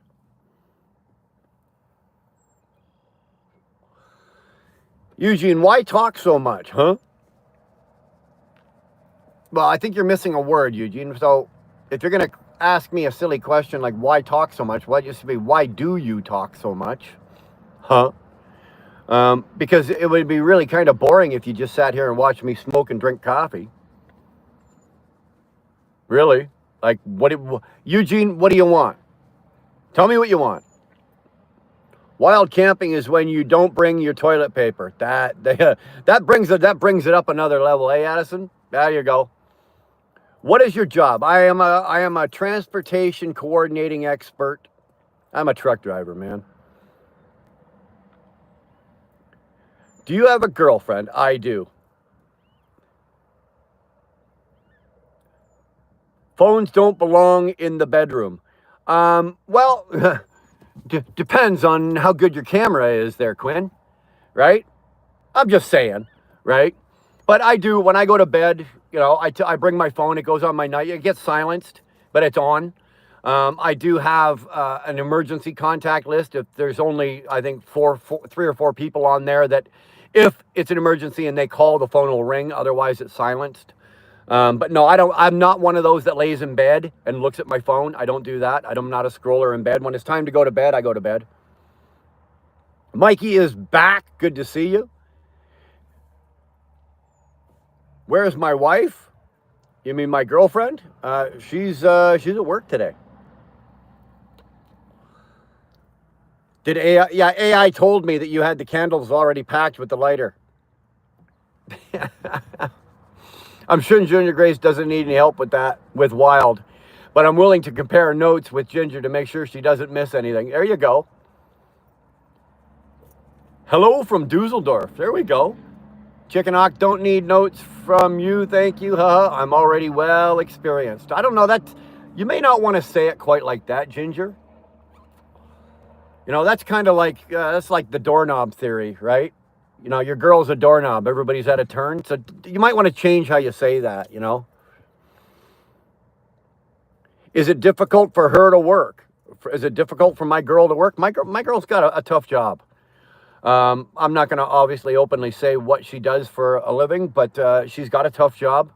It's a lot of thinking, and it's a lot of work. It's a lot of processing. It's a lot of juggling, multitasking. She's very, very good at her job. And yeah. Marina, what's your opinion on deep sea sharks? Don't swim with them. I never take phones or even my dog to the bedroom. I do allow my wife in, though. Well, I take the phone in, it goes on the table. Charlie used to sleep on the end of the bed. Now, for some reason, he's more happy because I think it's the house is obviously, even though we have AC, but he's more happy. Like, he may start on the end of the bed, but usually within 15, 20 minutes, he hops off and he'll pass out at the foot of the bed. She means she's well experienced with you. Oh. I'm a truck driver too. I worked in Dusseldorf. You know where it is? Dusseldorf. Well, it's obviously in Europe. Isn't that, where is that? Dusseldorf. It's not Germany? If it's not Germany, I'm sorry. Brian, yeah, okay. Didn't know her job was difficult. Yeah. You know what? She has a good job. She does well. Were you in the military? No, never in the military. I've never served a day in the military. I would like to have. Remember, I was talking earlier about don't have regrets in your life. That's one. I do regret that when I was younger, I didn't go and take at least that opportunity and serve my country in some way, shape, or form. No. Flatbed is back with a vengeance. There you go. Yeah, it's in Germany. Okay. I got another friend of mine, Pat. He's over there in Germany. He's a truck driver as well. There's no chance I'd survive in the military. Not now. Maybe back then I would have. But the chances are you're right. With the attitude that I had and discipline problems that I had, I might have made it through basic training, but at some point or another, they'd have probably thrown me out. Regrets are important. It shows you have internal values. Well, it's not that you have regrets. Right? Regrets would be something that you did that was maybe a mistake that you made and you didn't correct it, and then you regret it, right? You live your life and you regret that you did. I try my best if I can to try to make those corrections so that I don't have the regrets. that is one of the things, that was a mistake that I made that I never corrected. But I also do agree. I like your comment. It shows that you have internal values. It does. Hey man, how's you today, Liam? I'm doing okay, man. I'm doing all right. I'm living okay today. I'm comfortable. I'm physically, I'm in good shape. Mentally, I'm in a good mood. I'm actually having a good day. I finished 2 coffees though, so that means it's probably time to go to the bathroom at some point here. And there's no potty around here, so I live a couple of miles from here. So I'm gonna run on home and go to the bathroom, and we're gonna have to shut this down. So that's kind of where we're at. I'm out of coffee. I gotta go, and I'm not about to smoke the rest of that pack of cigarettes just to hang out. But if you guys got nothing better to do tomorrow, come on back tomorrow. Subscribe to the channel. Turn your notifications on. We're gonna do this again probably tomorrow morning, sometime between 6:30 and 7 o'clock, and we can bullshit again tomorrow. We can watch the love affair go on between Crag Rat and Ginger and Stephanie and Chicken Hawk. If that's all we got, then that's all we got. So with that, guys, you know what? I'm going to call it. I'm out of here. Take it easy. Be good to yourself today, but be good to everybody else, and live every day as if it's your last. Later.